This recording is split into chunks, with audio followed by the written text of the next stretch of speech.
Thank you guys so much for all being here. This is really the first Forged in Fatherhood event that we're having. My name is Tyson Junkers. I'm a speaker and coach trying to help entrepreneurial fathers build lifelong relationships with their children.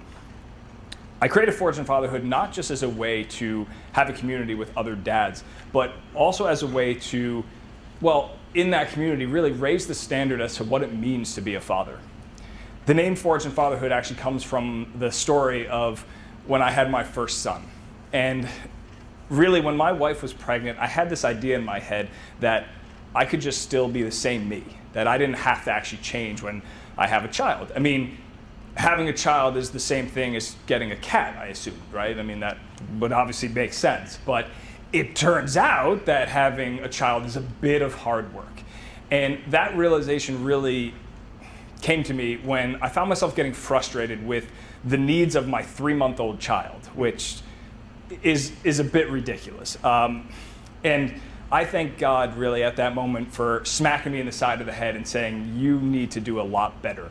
And I realized in that moment that having my son might make me a father by label, but it doesn't actually mean I'm the father that my children need.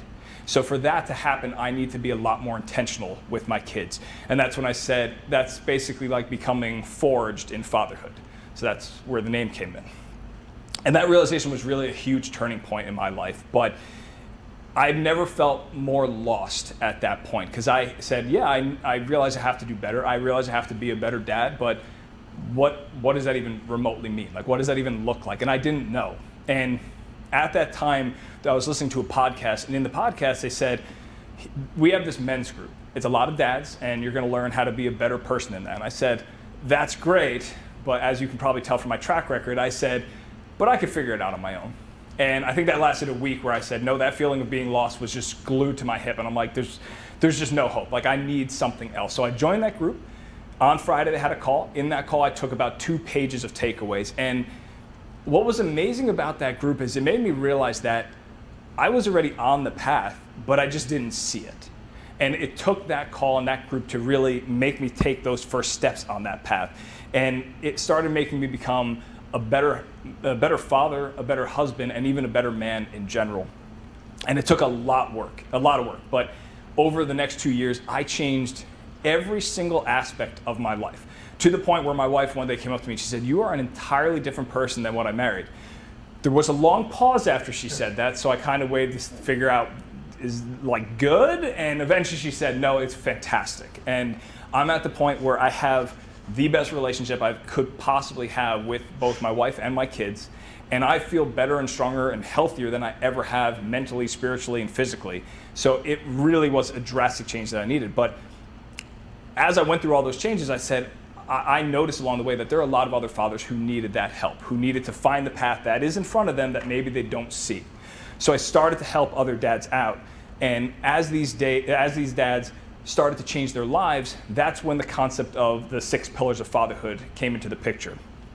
And I want to go over them real quick. I'll touch on them. Some of the other speakers we have will go into a little more details on them, who will probably talk about them better than even I could. But first is compassion. And compassion is about showing respect and understanding your child's feelings. And it's also about providing comfort during tough times. One of the important things here is to understand that when your child reacts to something emotionally, it's very easy for us as fathers to dismiss it, because we look at it and we're like, well, that's not a big deal. My daughter the other day quite literally got really emotional when I told her this hurricane that we just had in Florida kind of flooded part of our house, and I told her, I was like, well, yeah, we have to throw out the carpets. And she actually got emotional about that. And in my head, I was like, what a ridiculous thing to get emotional about. It's a carpet. But if I looked at her and I said, stop it, that's ridiculous, what's going to happen next is, now next time she's emotional, she's going to somebody else. She's not coming to me to talk to me. But her being emotional with me was her putting her trust in me. So I said, I actually ended up kind of kneeling down, getting face-to-face with her, and really talking to her about that. And within a minute, she was back being happy because she understood it wasn't a big deal. But she got really emotional, and I could easily have dismissed that. So that's why that is a really important thing, is to have that compassion with your kids. And the second is trust. And trust is about building that unbreakable bond and fostering a deep understanding with your kids through honesty and openness. And One of the things with trust that I always found so impactful is when you fail, and all of us in here will fail many times over. I've practically failed multiple times today already.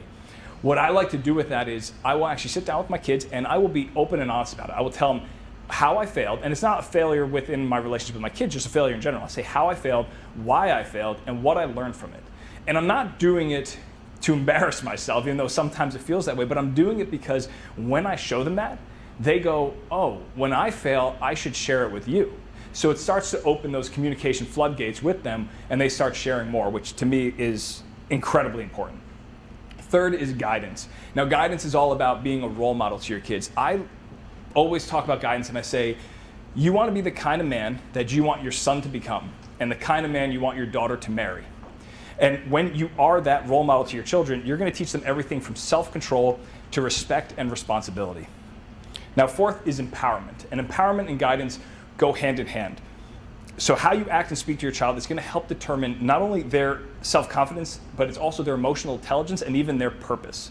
So what I like to do with my kids a lot is every morning I take my kids and I talk to them one by one. And I say a phrase that my daughter now finds so cheesy, but she loves it, is, let me tell you about you. And then I talk to them about things I've noticed in them in terms of characteristics. And so, for example, I said to my daughter this morning, I said, yesterday you showed an incredible amount of confidence in your gymnastics. You were also extremely kind to your teacher, and you even cheered on the rest of your team. And I'm so proud of you. The second I go to my daughter and say, hey, let me tell you about you, she rolls her eyes at me. But she sits down because she's like, she looks at it like, this is so ridiculous. And she's like, but keep going. Like, I want to hear this. And no matter how cheesy she kind of looks at it and feels like it, I'll tell you though, next time she does gymnastics, you see that extra confidence in her because she's like, I am confident, I am kind. And it's like, so even if she looks at it like dad's being weird again, she loves it. And you can see it building up her confidence and just the different characteristics that I want really for her to have. So that's been something I do with both my kids. My son, on the other hand, he like pats himself on the back, he's all proud and just runs in the other room. Now, fifth is resilience. And resilience is really all about you as a father. This is about you showing resilience in the face of adversity. This is about being flexible and always remaining open to self-improvement. Pretty much if you guys are here or you're watching it, you're already on the right path. And lastly is provision. And provision is about ensuring your child's overall well-being.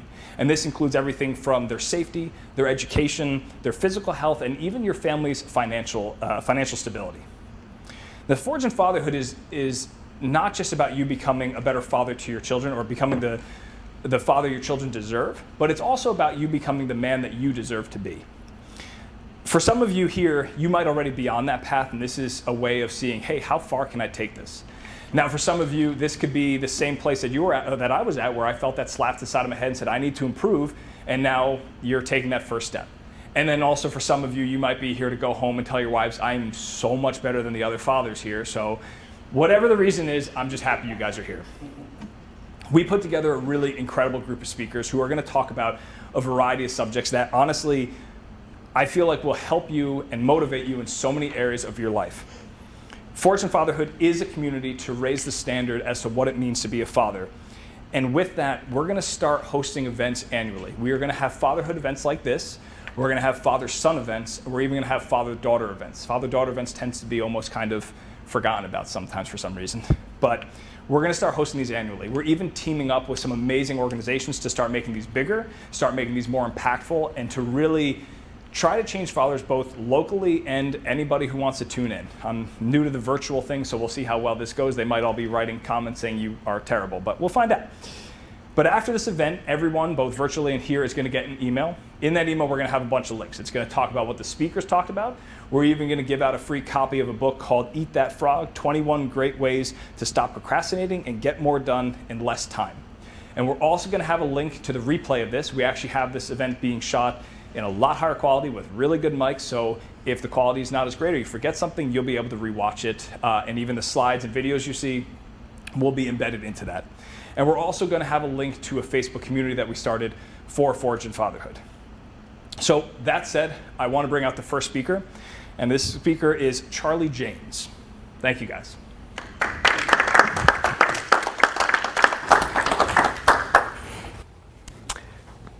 Thank you, Tyson. And thank you, Cindy, for inviting me to speak to this group today. While the slide's coming up, oh my God, where did that guy get so old? I was actually thinking about what I could contribute to this group of fathers. So today, hopefully a little bit of enablement or empowerment in terms of you as fathers who are entrepreneurs. A little bit about me as a parent to, well, first off, an awesome wife who has a high tolerance for pain.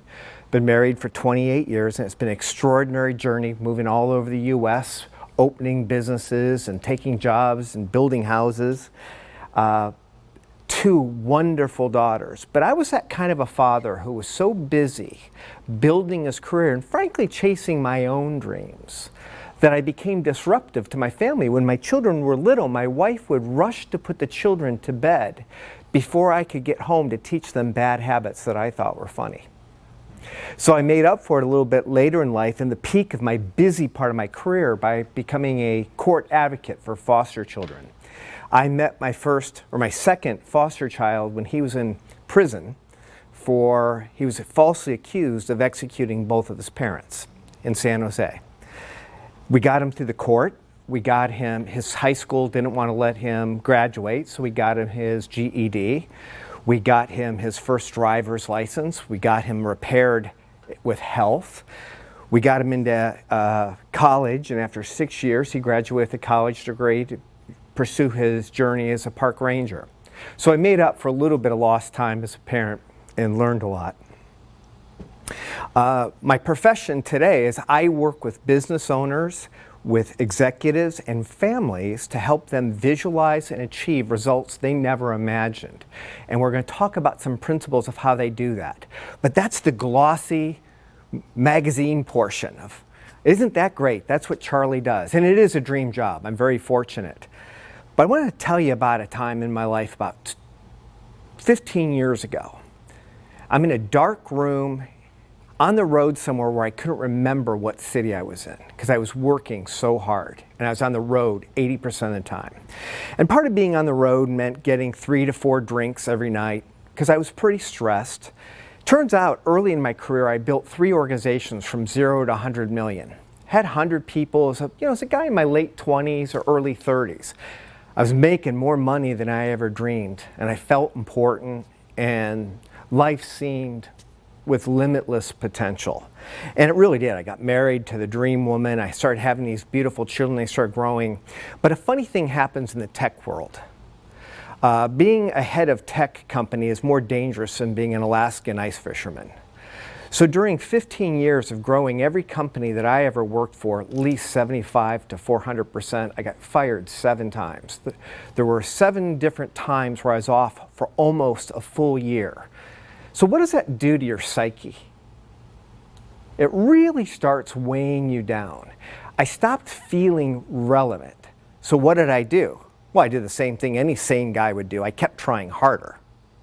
And I got on that hamster wing. So it got to a point where I was 20 pounds overweight. I had ruptured disc in my back from stress. I drank, 4 or 5 times drinks, but every single day for like 20 some years.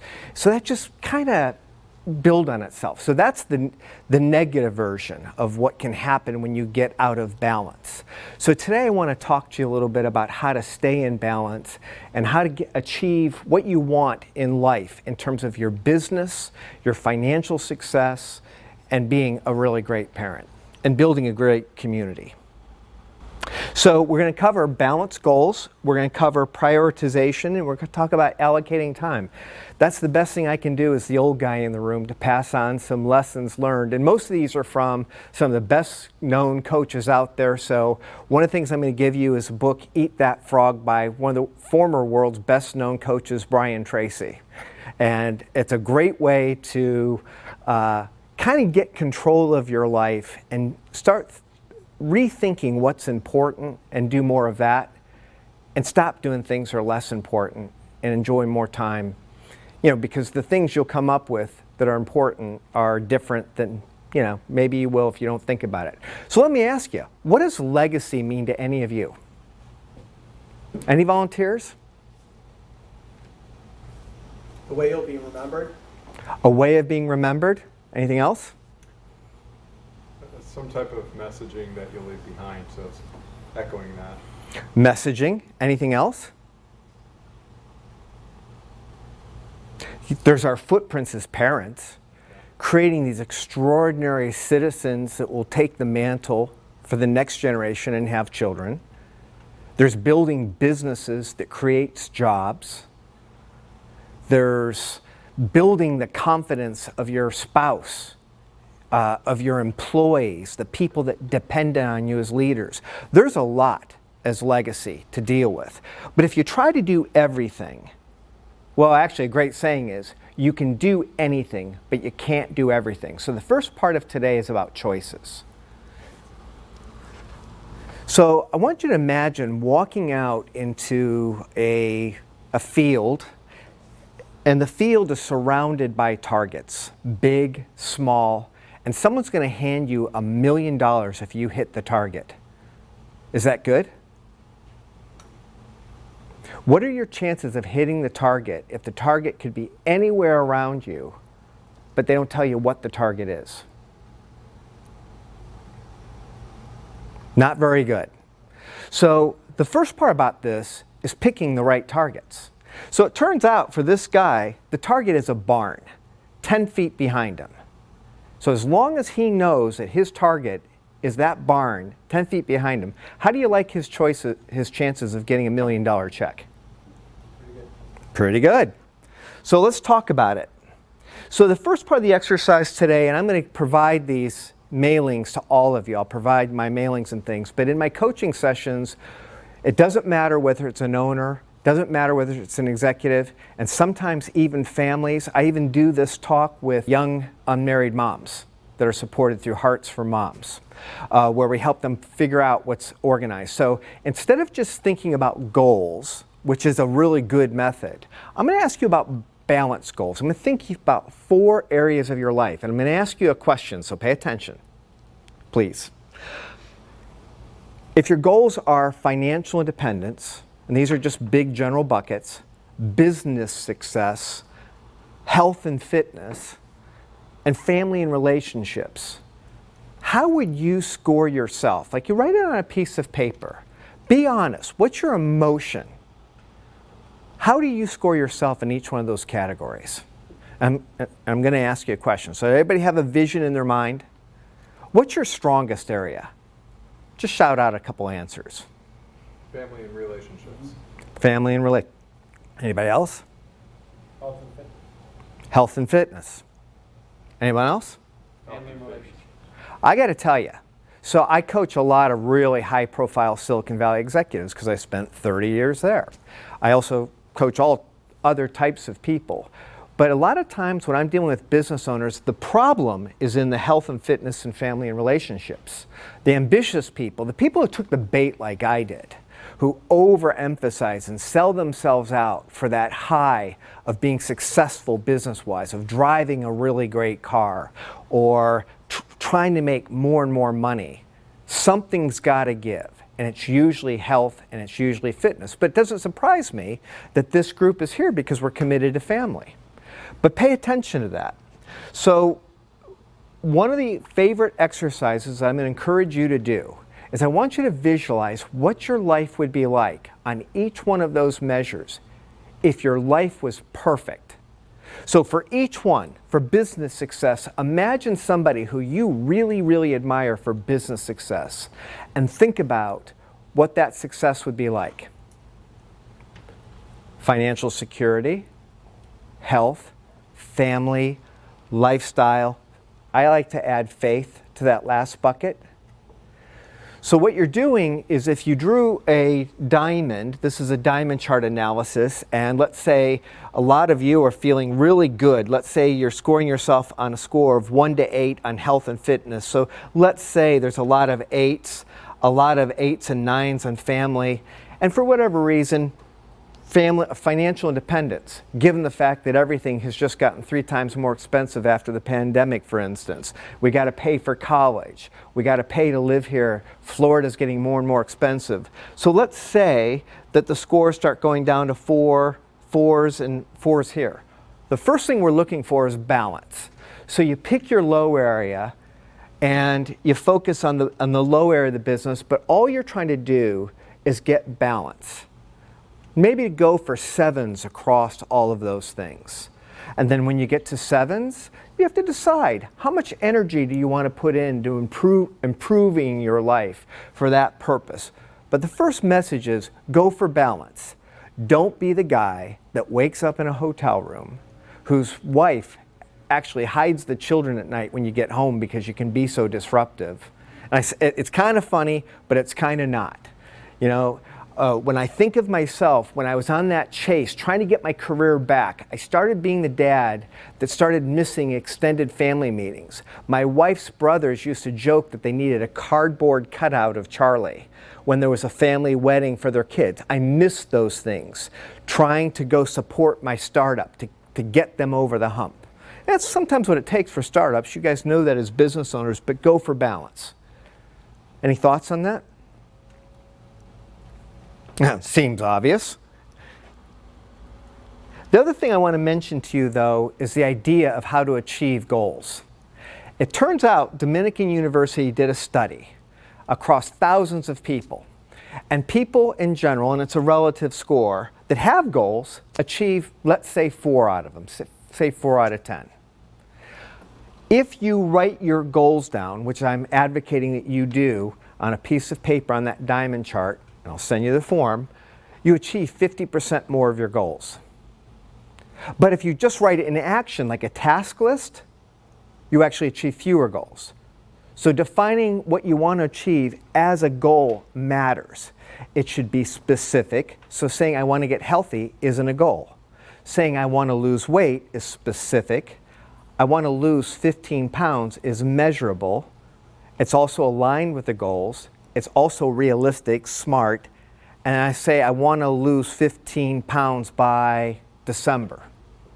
That's a smart goal. Anything short of that is a wish. And that's how things don't get done. Wishes don't always happen, especially if you're random and you're not focusing on 2 or 3 things that matter. So now let's talk about prioritization. We all have the same amount of time in our day. I don't know how many of you guys know, but studies were done. And it turns out that, how many of you guys work 50 hours a week? You work 50 hours a week? Cindy works 50 hours a week. Turns out that when we work 50 hours a week, statistically we get 37 hours of productivity. So we're essentially pouring 13 hours a day just down into nowhere. Anybody see how that happens? Turns out when we work 56 hours a week, we get 30 hours back. So there's a counterproductivity. So when you're on that treadmill, especially if you're a business owner and you're really driving for success, or you have a charity or anything else, there's a counterproductivity of trying to do too many things rather than more of the right things. And that's what the rest of what we'll talk about today. So my message is work less, get more done, and enjoy life. How's that sound? Yay! Yeah, it sounds like a win. So the book that I have for everybody who will watch this, it's been written, it's been around for 20 years. It's 21 chapters, 21 ideas to how to get more done, and specifically how to stop procrastinating. So the idea with Eat That Frog came with the idea is that when you've got an ugly thing that you've got to do, fire an employee, have a difficult discussion with your child, don't put it off to the end of the day when you don't have a lot of energy, or let it go and go and go. Take the things, the tasks that are most important to you achieving the nice balanced diamond and get them done. So the idea is you don't eat a frog slowly. And if you got 2 frogs, you eat the bigger one first. It's a nice vision for you. Anybody want that donut now? A second concept that I want to pass on to you, and it's so dead simple. How many of you have ever heard of the 80-20 rule? Most of you have. It's a universally true rule that it just gets proven over and over again. And it basically says 20% of the task that you do each day will get 80% of your result. Similarly, 20% of your employees cause 80% of your problems. It goes on and on and on. So the idea with prioritization is pick out the couple things that are going to make the biggest difference for you and do them, and schedule your best hours. So there's all kinds of business growth strategies, but they all talk about priorities as something called a rock. How many of you guys have ever heard of priorities as a rock in business? So the basic idea is, and we're going to talk about this in scheduling, is that you think through the things that for the year, for a 5-year period of time, for a quarter, a business quarter, a month, a week, a day. The 3 things that will get you the most traction, and do those things well. Do them early. Do them during your best thinking time. And if you're getting 80% of things done, you're probably going to be a lot better off than you are right now. And stop doing some of the other stuff. Allocate more time to the things that are important but not urgent. And that's the last thing. Anybody ever heard of a guy named Eisenhower? Used to be a president of the United States. Before that, he was a general leading the invasion of Europe to save the free world. Kind of an important job. You think he was stressed? You think he had a lot to do? So he came up with this method of prioritization that basically balances from bottom to top. The things at the top are more important, and the things that are closer to the quadrant are more urgent. So think of that as time. The basic premise is, 1, most of us spend way too many things working on things that are just simply unimportant. Anybody have an example of something that we regularly do that's unimportant, that eats up a lot of time? Too much time on the phone. Too much time on the phone. Anything else? Social media. That really hurt to say, didn't it, Cindy? Anything else? How about email? Email was never intended to be this back and forth thing that we go forward all the time. One of my clients here in South Florida is the oldest accounting firm in Florida. There's about 70 accountants. And basically, we reworked the idea of email. And we blocked out time for the big 3 thought tasks that accountants have to do. Turns out, when you're in a deep thought task and you stop it to take an email, do you know how long it takes for your brain to get turned back on? Anybody have an estimate? Yeah, it was like 20 minutes or something every time you're interrupted. It's at least 20 minutes. I've heard like 27 minutes. Now, I got a slower engine than a lot of you guys, so it's even slower for me. So the idea of using email as a transactional tool, so when we eliminated that, we basically blocked out the time for the big 3, the tax return reviews, staff meetings, doing other things. They testified that they got 2 hours a day back. What would you do with 2 hours a day? Check email. Yeah, exactly. So the bottom part is there's a bunch of stuff. My big one, frankly, is whenever I get restless or nervous, I go into social media. And when I go into social media, somehow the system knows to put something about Ohio State on. Ohio State comes on, and then because it's sports and the system starts tracking what guys look at, then there's all these other articles about conspiracies and things, and I'm gone. So I've really had to have discipline to stay above the line. So a big message here, though, is your big 3 rocks are probably urgent and important. You're doing them the course of the day. But what's an example of things that are important but not urgent? Think in the context of our children or our wives. Spending time with them. Date night. What happens to a couple that's married and never communicates? Or to a husband that comes home full of glory, having a great week, and the wife's got a couple small children there and she's exhausted? Or what happens when you work in a company and you don't develop your number 2 and your number 3 people to start doing the work that you do now? Those are examples of important but not urgent. But if you want to build a business, if you want to get more time back, and you want to develop people, you got to pay attention to what's important and not urgent, and you got to put it on your calendar, and you got to get it done. So, we're going to write down our plan, because when we write things down, it increases our chance of it happening. And now, you guys can't see that at all. I understand that. This is something called the Ideal Week. There's one of my favorite coaches is Michael Hyatt. Michael Hyatt used to be a publisher for Thomas Nelson Publishers. And he took them from small, struggling company to one of the best. When he sold it, he started a coaching company. And during COVID, that was the time that he decided that he didn't want to work every day. As a matter of fact, he decided he wanted to take 200 days a year off. So he nominated his daughter, Megan, to take over. But Megan's the mother of 5 special needs orphans from Africa. She became, during the pandemic, the CEO of Michael Hyatt and Company. And at that time, they said the world needs us more than ever. So they put a cap on the amount of time their employees could work. Anybody know what that cap was? 30 hours.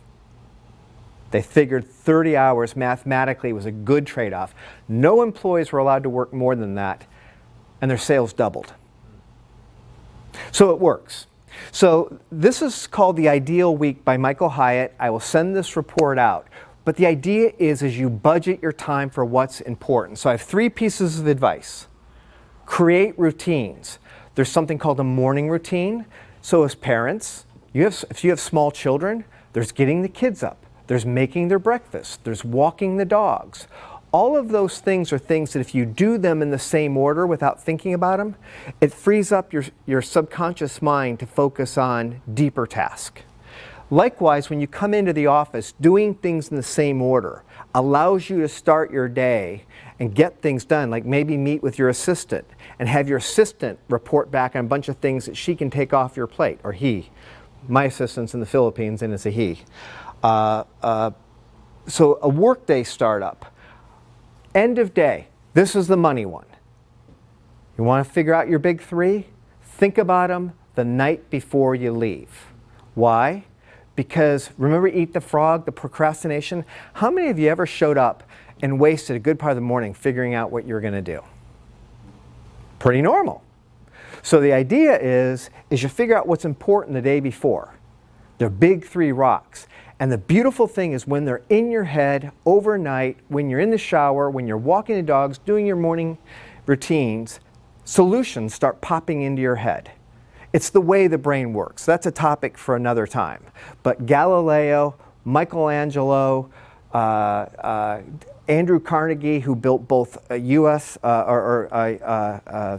Standard Oil Company and U.S. Steel, and built all the libraries in the U.S. in the turn of the century, they all use this idea of the superconscious, program your brain at night, come up with answers in the morning. So it works pretty good. Allocate your big 3 rocks and batch your work. So try to do things in common tasks so you're not jumping from a deep thought to a bunch of emails. Put your email, look at it first thing in the morning. If you have an assistant, have your assistant read through it, parse it, prioritize it, and then look at the end of the day. You want freedom, do this. Make your diamond chart. Chart what's important to you, but find balance. Write down your big 3 rocks at the end of each day and design your ideal week. And eat that frog. My offer to you then, you can get your worksheet, you can get your free and the free coaching model, and as a bonus, if you guys stay connected, anybody wants to do that diamond chart analysis as a group, schedule it with me and I'll give you a free session. That's all I got for you. Anybody have anything for me? Thank you very much. Thank you. You're welcome. Yeah, thank you so much, Charlie. That was awesome. Before the next speaker comes up, we were sent a video to play. You're going to be seeing from John Nukem. He comes from Operation 300. If you're unfamiliar with that organization, this video is an overview of it, and I could not say better things about a company than what Operation 300 does. On August 6, 2011, in the Cheney River Valley of Afghanistan, Wardak Province, a CH-47 Chinook helicopter was shot down in the middle of the night. And on board that helicopter were 30 American warfighters, 17 Navy SEALs, 5 Army and National Guard Aviation, and 3 Air Force Special Operations. One of those men was Aaron Vaughn, our son. And Aaron was a man who loved God, loved his family, and loved his country. Aaron loved to do things outside, love to fish and to hunt and shoot and all those things. And in the weeks and the months after that, we began to talk about who's going to teach Aaron's kids to do the things that he would have loved to do with them. And out of the wake of that, Tara had the vision to begin Operation 300. On November 12, 2012, Operation 300 became a 501c3 organization, and in April of 2013, we had our first camp here in Florida.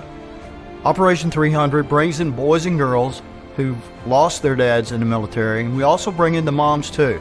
The kids come from all over the country at no expense to them, and they do things that they would have done with their dads. They're paired with male mentors, and they camp, they do archery, shoot, sail, fish, and things like that. So at the heart of Operation 300, the mission is serving military families who've lost a loved one in service to our country.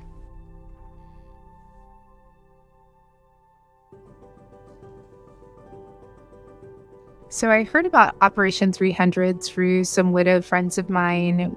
As a mom, Operation 300 has been such a blessing to our family.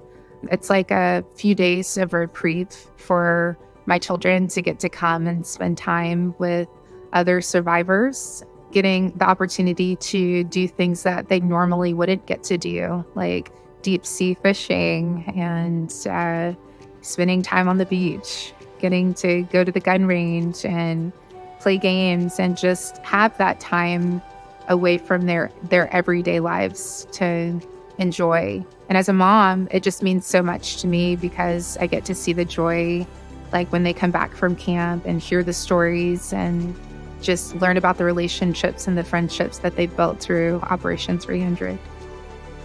My husband was killed with 5 other men.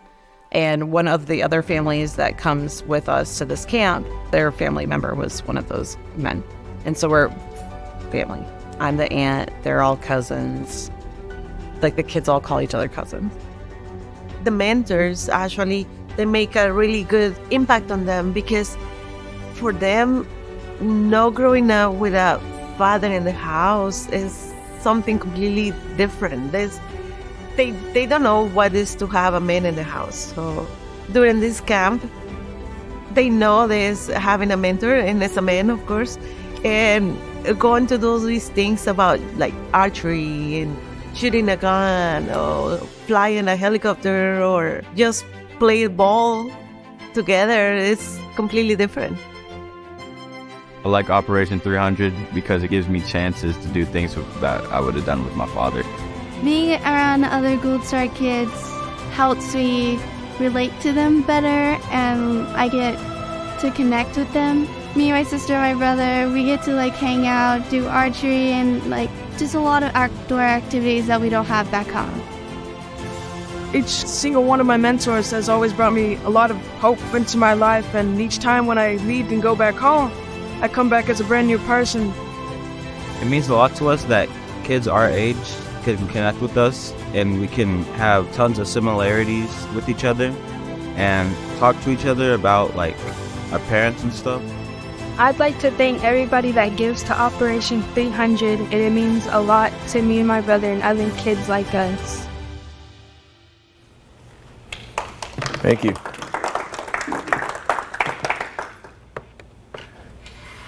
How is everyone today? I hope we're all doing well. I just really appreciate the opportunity to come here and speak with you on behalf of Operation 300 and the Vaughn family. A little bit about Operation 300. I'm just going to give you a brief overview. The video was pretty comprehensive. But out of that tragedy that occurred in that helicopter crash, out of that has come a beautiful program to help these kids. Operation 300, their mission, the heart of Operation 300, is to take care of Gold Star families and honor the sacrifice that's been made by family members in service to our country. Op 300's founding program is the Gold Star Kids Camps. The weekend-long adventure camp provides an opportunity to participate in activities that embody the spirit of adventure that characterize the lives of their absent parent while fostering a culture of courage, strength, freedom, endurance, honor, and a godly morality that's been embodied by fearless patriots throughout the history of our American Republic. Op 300 is continually looking to expand opportunities to care for those families that have given their best to protect our country's freedom. That's our mission up in Op 300. I love in the video, Billy described Aaron as he loved God, he loved family, and he loved country. And you were talking about legacy. That's a legacy I would like to have. I'd like to leave it better than I found it. I want my kids to pick up that baton and keep going and produce something even more than I was able to.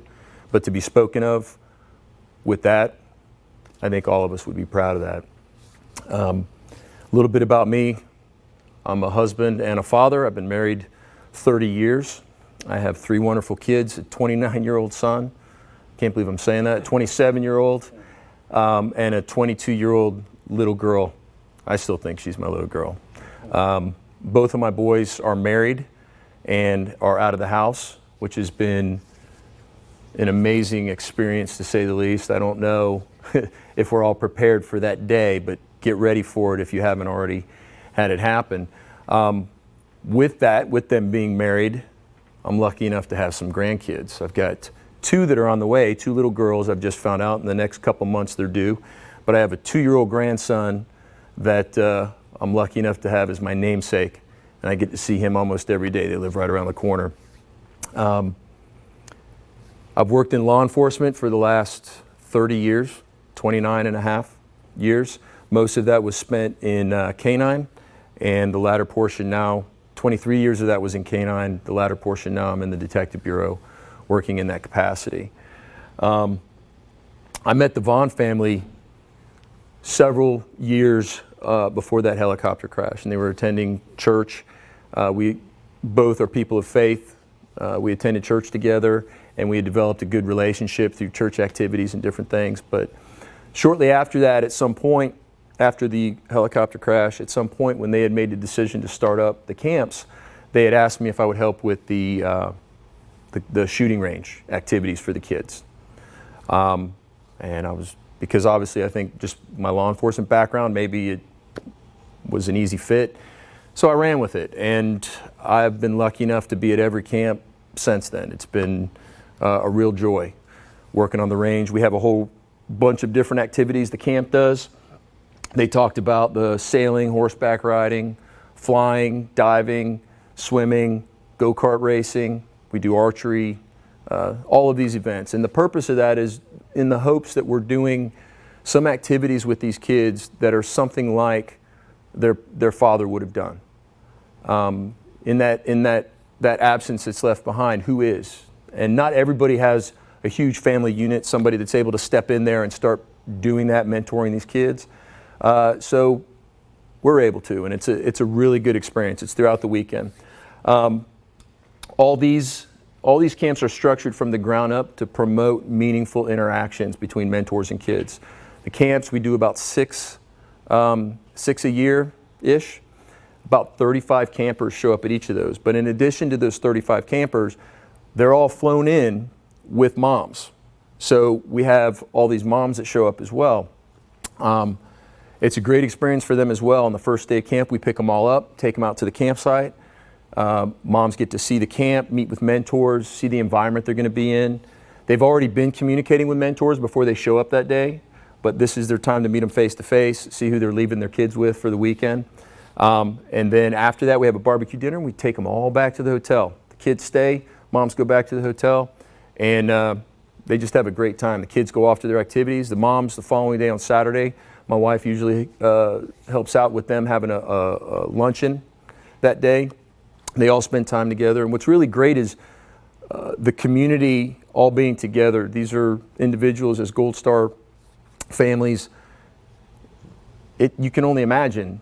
You don't know unless you're one of them. And the opportunity to sit with others who have had similar life experience and understand where they're at. And it's rather cathartic. You have all these parents, all these kids, they're at different stages of when they've experienced this tragedy of losing a parent. So there's those with the ability to help others walk through areas of life that they've already experienced, and it's giving back to each other. But when they're in this community together, they're coming out of it like we're brothers and sisters, we're cousins. They refer to themselves in a familial way. And At the point towards the end of camps, and then in the future ones, because you can come back throughout the years until you are 18, these moms and kids are looking for campers they've been with before, individuals they can spend time with, that they want to spend at that camp again. So they'll come back around and show up again, and they get to hang out with these people and spend that time together and keep those close connections. So that's just a brief overview of these camps. Mentors even go as far, we have mentors that have traveled to graduation ceremonies, birthday parties. They try to go back and spend more time. It's not just a one-off event. So they're taking the time to go through that. A few examples I wanted to give you that were rather profound to me, and I'm sorry if I'm being long-winded about the camp portion, but that's the environment we're in, and trust me, something's going to pour back into these facets and being a father. I had a couple events that were really profound that we've had there. I had a young girl, 11 years old. We're doing range day, and when we do range day, we'll give a whole brief and we let the kids know this isn't a have-to event, this is a get-to. Nobody's forced to shoot if they don't want to, but I encourage them to give it a try and see what it's like. And this one young girl, she's about 11, she was hesitant, fearful. I talked to her about it, explained to her how it was going to work, and we got on the range and just went through everything, the fundamentals of shooting and all these different safety, range safety, how we're going to do this. And as most girls do, she actually listened, because the boys have played Halo and Call of Duty. They know everything there is about everything to do with guns. But the girls are actually listening, and they end up shooting much better than the boys usually. So, and she in fact does that. She really takes to it, and rather talented just with minimal instruction. So over the years, I see her camp after camp, and she's always excited to be at the range and get to shoot with us. In the last camp we go to, where she shows up, she comes up to me and explains to me that she's now on the state shooting team, that she's won a state championship shooting, and that she's enrolled in a college. They're giving her a scholarship to be on the shooting team. And we're talking about one day a year that I got to spend with her.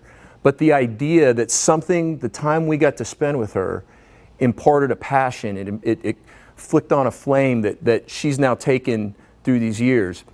It's just those brief moments, but experientially, it's just a moment in time that we spent together that trickles forward, not down. She's in the future having these great opportunities. I had another young camper, first camp, one of the first camps we ever did. He shows up, and we get the background on everybody before they show up. And this kid, his dad was in Operation Red Wing. He was a Navy SEAL that had passed during that. And a lot of people, I was immediately aware when I read it, because I had read the book, Lone Survivor, and then the movie's coming out. So Operation Red Wing was fairly familiar in my mind. I think it was before the movie, but post-book. So I was aware of what was going on. Young man shows up, just a great kid, and goes through this camp. And I'm excited to see him, because I look at his dad like he's just the ultimate of heroes. The guy's, legendary. I'm not going to give the name. That's his story to tell. Let him one day say that stuff. But the point being, I see him in camp 1, and then we go through year after year, multiple camps. I see him showing up, and everybody's paying attention and trying to spend time with him, pour into him. At the 18 years of age, he ages out of the program. He's no longer part of the camp. Next camp rolls in, and he's there, and I'm thinking, how is this possible? He's 18. He's come back volunteering, wanting to show up at camp and help the kids that are showing up now. And I see him probably 3 or 4 camps out of the year. He'll show up. It's like a celebrity. I'm just happy to see him. But he's grown in. I've watched him from a child into a mature adult. He's now married, just living a great life. But to see the results of everybody taking the time to mentor and spend time with him intentionally is just beautiful. And then lastly, we had a camp it was an early summer camp. It's pretty hot, and we're running the shooting range, and I was in SWAT at the time and still in K-9, and I got a page in the middle of the range.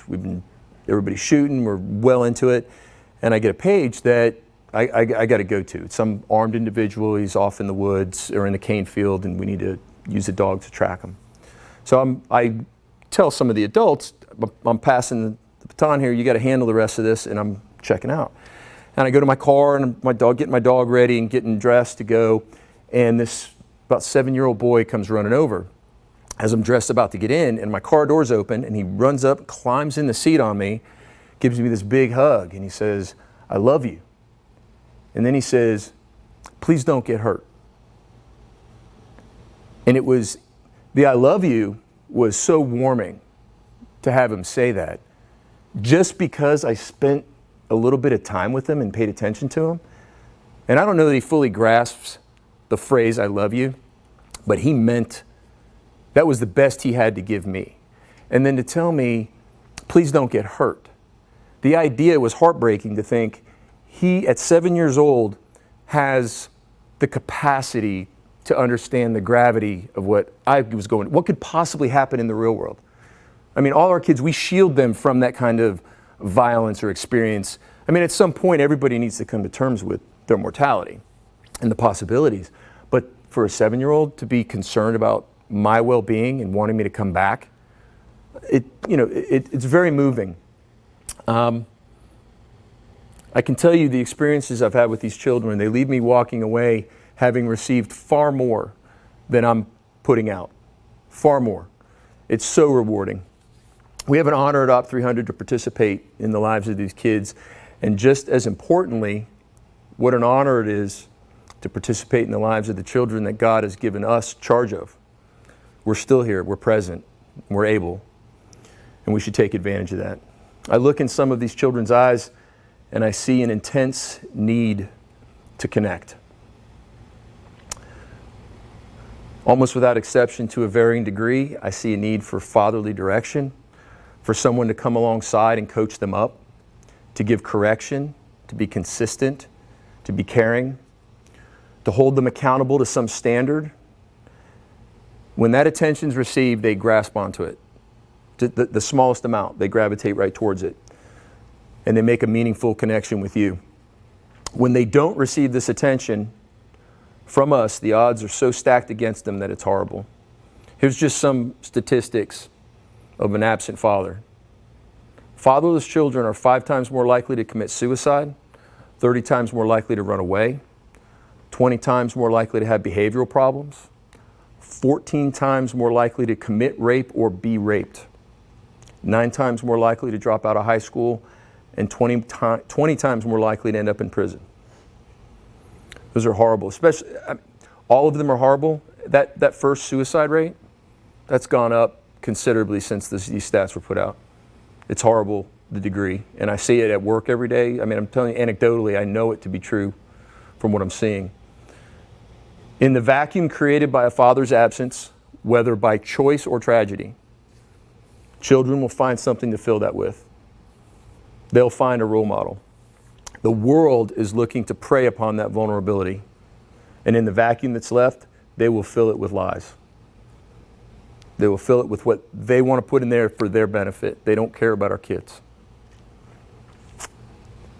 We must never neglect the opportunities we have to cultivate and pour into our children, which is done through these 6 pillars. All of these 6 pillars, and other speakers are going to break these down and be more intentional with each, but none of these are possible without us being present as fathers. We got to make ourselves present and intentional. All of these things require you to be present, complete in the moment with them. I think you spoke about it, not on social media, not checking emails, fielding phone calls, strategizing your next move, completely intentional and present in the moment. I say these things not as if I've accomplished them. I've justified not being present because I'm in law enforcement, right? I'm Superman. Y'all don't need to answer your phones because it's not that important, but I got to keep my phone on because I might get called out. It's life or death, right? And you spend all these ways justifying never being fully present with the kids at the time. Never neglect the opportunity, the responsibility we have to spend time with our children. I can tell you from personal experience that I wish I had more. If I could go back, how much more I would do. If I only knew what I know now. With 20/20 hindsight, I see a lot of things that at 52, I can't get those times back. And when those two boys got married and moved out, it was rapid. It was quick. When it happened, everything was crashing in my mind. Emotionally, my best buddies, where are they at now? They got to get on with their lives. God bless them. I'm happy for them, but sad for me, right? You're never going to regret spending time with them. I can only go forward now, and I can take all the things I've learned and do it even better with my grandkids. That's why I love that 2-year-old. The opportunities to see him look at me, I'm still Superman in his eyes.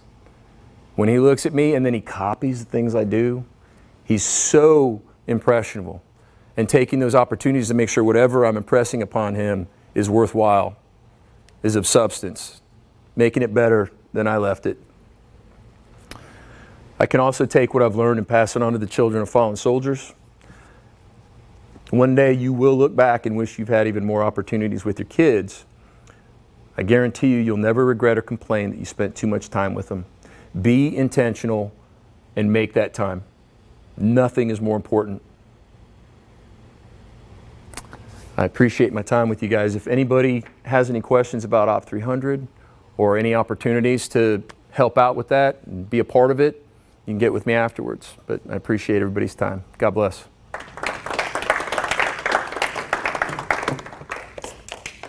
All right, awesome. Thank you so much, John. And that's something I'll talk about in between, I think, the next speakers, where I'll even touch more on guidance, which is that ability of being that role model. And what John says, I actually didn't even put in the statistics of that, because I thought about doing that, and then I saw John that was doing that, and it is unbelievable how important it is to take on that role. But as our next speaker gets mic'd up, I did want to share with you a story, and this is something that really helps me see the best in every situation. So I have 3 kids. My daughter's 6, she's about to become 7, and my daughter likes to, some point during the night, crawl in our bed between my wife and I. And my daughter is a very deep sleeper. And when she sleeps, and when she gets into that deep sleep, she twists and turns, she kicks, she punches. Sometimes she starts with her head on the pillow, then her head's by our feet. It makes no sense, and she's entirely asleep during the whole time. And I even had a time where she kicked me in the face, even though her face was next to mine, and I still don't know how that happened. So I was always getting really annoyed by it, and it was always driving me crazy, because I'm waking up and I track my sleep, and you just see the little pings, and I'm like, yeah, each of those are a kick to the face. And my wife was at the point, because she's a very light sleeper, that she said, do they make a headboard for a bed that is the size of 2 king beds, so that we can do 2 king beds next to each other? I'm just looking at her like, this is the most absurd thing, but that's how much she's like, I can't sleep with her in between us.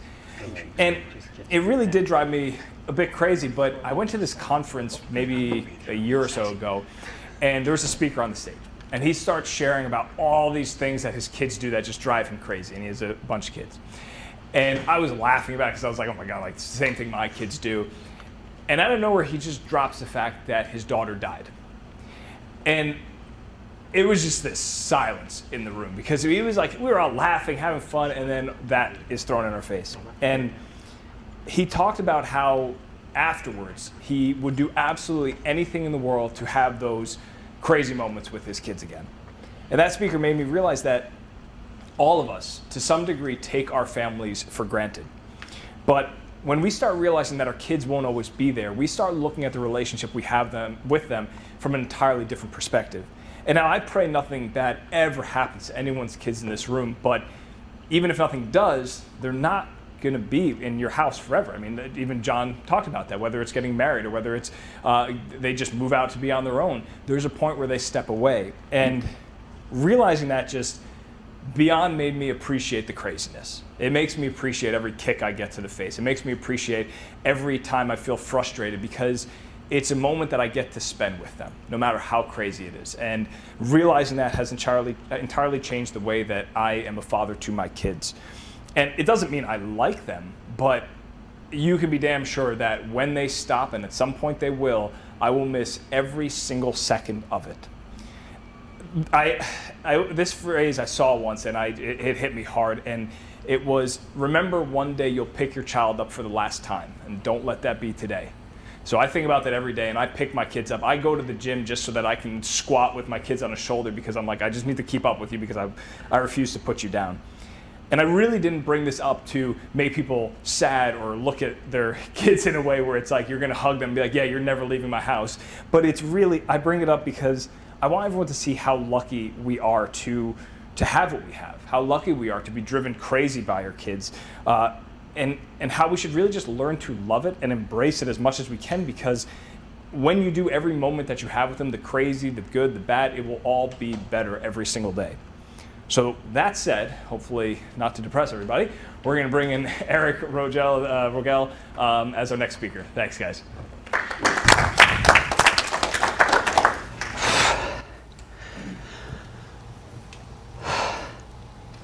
So there are 3 levels of relationship. And we're going to talk about those 3 today. And they work for every relationship. But today I want to go into them specifically for fathers, for those of you that are fathers. So the first one is the friend, companion, the buddy. Friend is actually the lowest energetic relationship we can have. So why is that? There's a couple of reasons. But this is the one that a lot of parents get into. They want to be the friend, they want to be the buddy. Divorced fathers fall into this one a lot, right? You're spending a lot of time working, you're not living in the home anymore. Whatever the situation is, you want to have a good time with your kids when you get home. So it's friends, it's buddy-buddy. What can we do together? Watch TV, go to a movie, play in the backyard. Now, there's nothing wrong with that. But like I said, it's the lowest in terms of energetic in the relationship. So if we go one level up, that's the guide. The guide, the steward, the mentor. So what makes the difference between being just a friend and moving into the guide? Well, one thing, there's 2 of them, like I said. One is purpose. See, when you're just a friend, there's no accountability, there's no purpose, you're just there for a good time. When you are the guide and you are operating from purpose, your purpose is to be the example, to guide them along the path. So I always tell the men that I work with, sure, you can go to a ball game, go to the movies. What's the purpose for going? What's the intention for that event? If you're going away for the weekend, you're coming home late, you're going to shoot baskets, I don't care what it is. What is your intention for that activity? And it might be bonding. It might be, I want to teach them a little bit about competition. It might be we're going to the movies to see a story of greatness. We're going to a sports event. We're going to go to a baseball game, and we're going to cheer on heroic men who are doing something great. Purpose, intention, that makes the guide. Now, another part of what makes a guide so important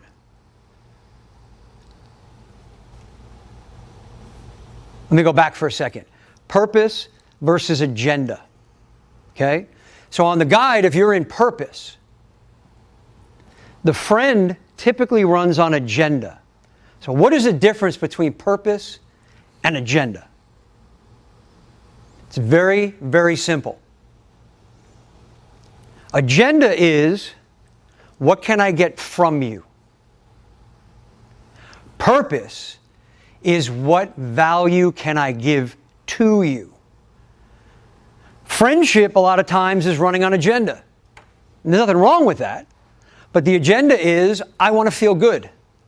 I'm going to spend time being buddy-buddy with my kids because it makes me feel better about being an absentee father, a divorced father, working so hard, working so much. Makes me feel better when I spend time with them. That's agenda. Purpose would be, I'm going to spend time with my kids as the mentor, as the guide, because I am giving them value. I am showing them how to operate as a young man and growing into a man. So the guide on purpose versus agenda.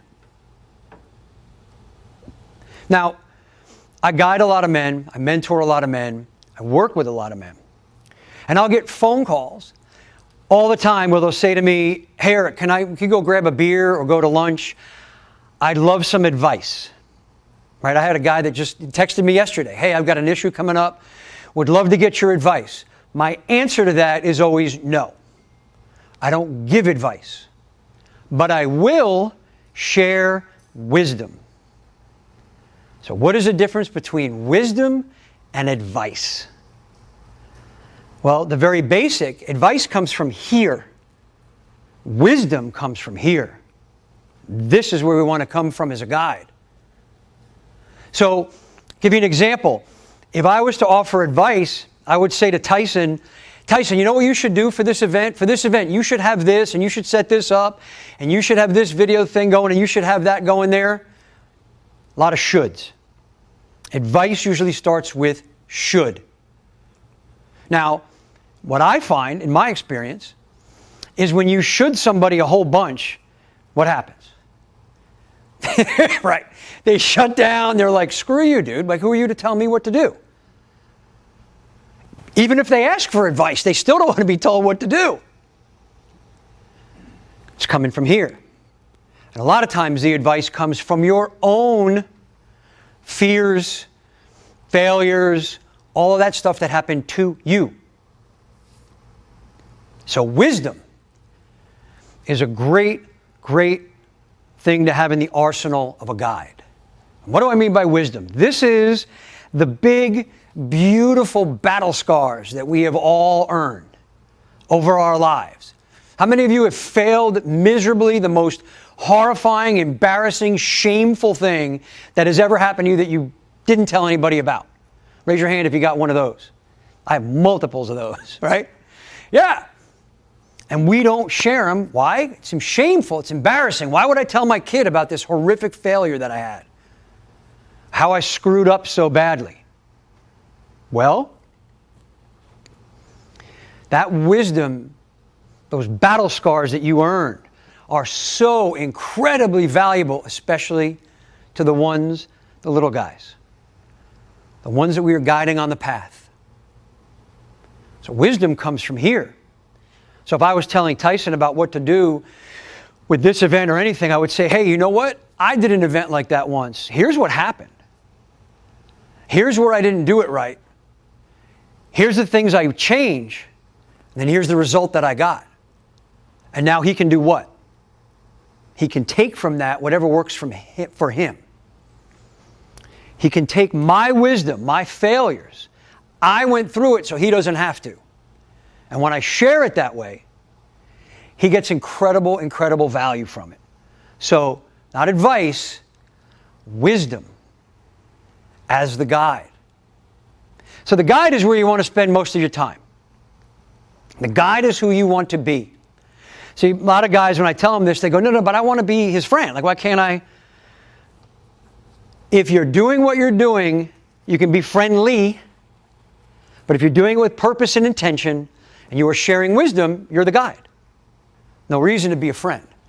Friend has no accountability, a little bit, almost no respect. The guide does. So you want to elevate to guide as much as you can. And then the third, which is the highest energetic level of relationship we can have, and that is the guardian.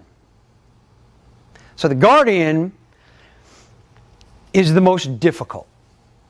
This is the one where so many of us, especially with kids, this becomes so difficult for us to step into guardian. Guardian is the one who the guide is keeping you on the path, but now your little ass has gone off the path. The guardian is the one who has to draw the sword, get you back on the path by whatever means necessary. And this is the part where I tell guys, if you've ever heard that expression, everybody wants to be a lion until it's time to do lion shit, The guardian is lion shit. This one is painful. I have a mentor who I've been working with for almost a decade. And he was raised very differently than I was raised. I was raised in a culture of fear. I was raised to be soft. I was raised by a single mom. And everything out there was going to hurt me, kill me, attack me. So I was raised soft. He was raised on a cattle ranch and then went into the Marines in a culture of courage. So he knew what it meant when the guardian had to come out. And he has had to kick me in the ass, I can't tell you how many times. And said some things to me that on the surface seem horrifying. How dare another man tell a man this? And I would rage around and get pissed off. And then like a day later, it'd be like, holy shit, thank God this guy said this to me. Because I was so far this way, it's going to hurt myself or somebody else. And I would talk to him about it. He would tell me, Eric, I had tears in my eyes when I was telling you that, like it would be on a phone call. But I had to get you back on the path by whatever means necessary. The guardian is the scariest one. But I will tell you how to use the guardian effectively. So I'll give you an example.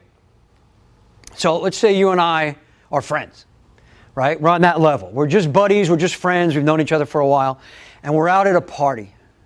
And I am extremely overserved, we'll put it. And I'm pinballing around the walls and I can barely speak and my eyes are half closed. And I grab my keys and I say to you, all right, man, I'm out. I got to get home. I'm going to drive home. I'll see you tomorrow. Are you going to let me get behind the wheel of that car? No. So you tell me you're not getting behind the wheel. Now I'm drunk. I'm getting belligerent. Screw you. I'm getting behind the wheel of the car. Now what are you going to do? Sink in even harder. Absolutely not. Yeah, but now I'm in your face and I am not giving up the keys. What do you have to do? Get them from you. And how are you? He said, get them from you if you can't hear. How are you going to get them from me? With a little finesse. Or force if it requires. So force if it requires, right? Because that's who we are. I would do the same thing. I would knock you to the ground, grab those things out of here, knock you out, choke you out. Anything I had to do to get those keys from you. That's the guardian coming out. Because I know if I let you behind the wheel of that car, you are going to kill yourself or somebody else. So I would ask you, if you had to choke me out, knock me out, would you be doing it from, hey, this is awesome, I get to punch Eric in the face? Or would you be doing it from, I love this guy so much, I can't watch him destroy himself? Which one would it be? Second one. Right? Think about that. Guardian comes from here more than anything. Love is the most devastating thing on the planet. Love is devastating. And while most of us think we love our kids, we want to give our kids so much love, and so love is this, it's so much fun, we're having a good time, I love you. Sometimes love from the guardian's heart is what I call it. When love has to come from that guardian's heart, you have to get them back on the path, even if it's the most painful thing in the world that you have to do. Because you know that's what's going to get them back on the path. So when you come from love as the guardian, that's when you're going to get the most result. It's not, I get to yell at my kids. It's not, I don't want to yell at my kids. I don't want to discipline them. I don't want to put them somewhere in timeout or whatever it may be. I have to be the guardian in this moment, and it has to come from love, knowing that it's the best thing for them. So that is the guardian. So, all of this comes from love. It's just different levels. Friendship, lowest energetically, still love there, going to have a good time. We're going to hang out. You want to elevate it to guide? Put purpose behind it. Have intention for everything that you do. Share the intention with them. Hey, we're going to this ball game. We're going to watch heroic men do great things on a field today. And we're going to cheer them on. We're going to honor those men. Share your wisdom as the guide. Share those big, beautiful battle scars that you have earned. There's a reason you went through them. Share it from here. Share it from love. And then the guardian. Lion shit. It's painful. It hurts. But when you come from here, it is the highest form of love. Friend, the guide, the guardian. And trust me, guys, when you come from this, when you stay in your guide the majority of the time, on purpose, sharing wisdom, being the example, being the role model, and you're able to effectively step into your guardian when it's necessary, your legacy will be generational impact on down your family for generations to come. All right, guys, thank you so much for listening. Really appreciate you guys. If you have any questions, let me know. All right? Thanks.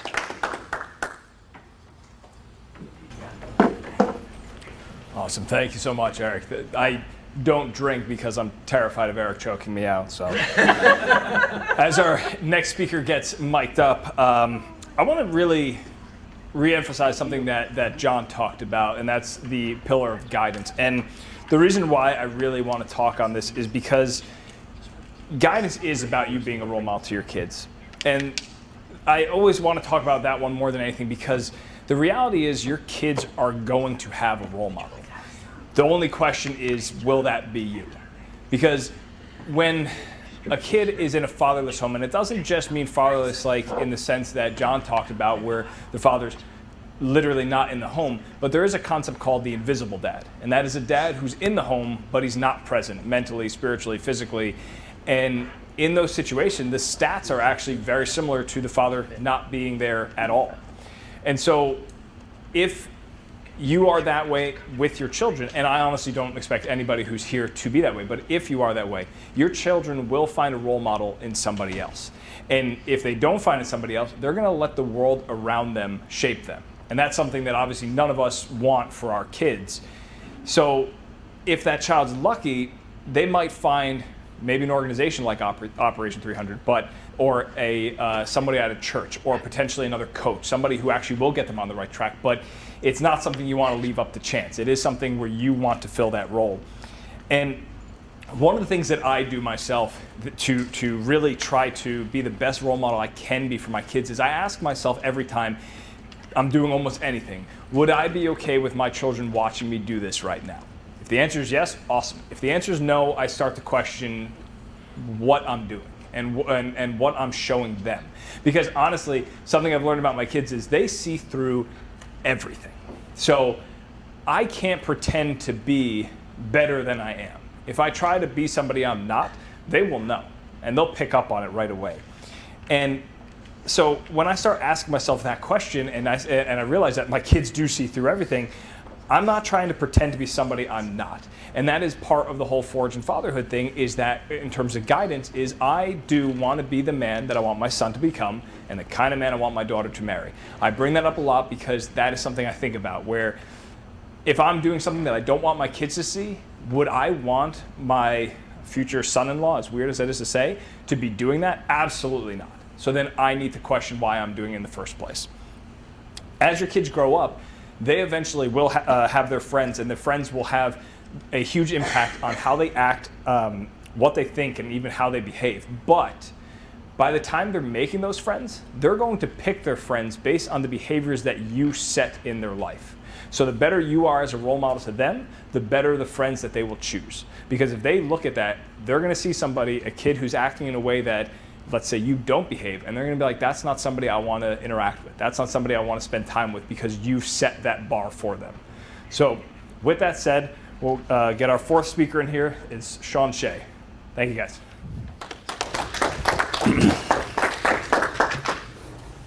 Thank you, Tyson. Next speaker, too. Oh, yeah. Hi, everybody. My name is Shea. I'm a father of 2, and I'm also the president of a company called VIB. We're a marketing and a software company. We heard a couple of minutes ago about people that are not taking care of their health and gaining weight, and that's me. I just got married a little bit over a month ago, which is fantastic. I never thought an old geezer like me would find love and happiness, and I did. About 2 weeks ago, after maybe eating a little too much and not exercising, the old disc popped out for the first time in my life. I've never been injured at all, and for about 10 days, I spent my normal 10 hours a day on Zoom laying sideways until we got all this stuff worked out. So it's a blessing to be standing up straight today. I want to thank Tyson, Forged in Fatherhood. We've had a lot of really great speakers here. This is a tremendous resource for people to find out about how to be a better father. And I just want to tell you a little bit about my story about being a father early on and today. Probably 20 years ago, if somebody asked me, how long am I going to be a father, I probably would have said maybe to the end of 5th grade, maybe to the end of high school, but apparently it's a lifelong job. And it's a good thing it's a lifelong job, because my fatherhood skills were not very good at the beginning. They were very, very poor, very similar to what some of the other speakers had talked about. My focus had been selfishly on myself. Like some of the other people here, I'm an entrepreneur, and my focus was the bottom line or the bottom of the glass, either one. So my children were somewhere down the priority line. We all know that it's a good idea to become a good father. We've heard some of these statistics, and I'll give you a couple more. Involved fathers, their children, 130% more to have a leadership role. 70% less chance to spend time in jail. 45% reduction in the chances of using drugs. So we all know at some level it's a great idea to be a good father, but we didn't get a manual. We weren't taught how the heck do we become a good father. And Forged in Fatherhood is one of those great resources where men could get together, share their vulnerabilities, and learn. And I think it's really important to share vulnerabilities, because that's how we learn. Because sometimes you, or at least I do, may think to myself when I'm starting off, man, I'm not a good father. I'm probably the only bad father out there. When in reality, we probably all share some common not so good fatherhood traits. I'm going to share a couple of not so good fatherhood traits, not because I'm proud of it, but to kind of show some vulnerability.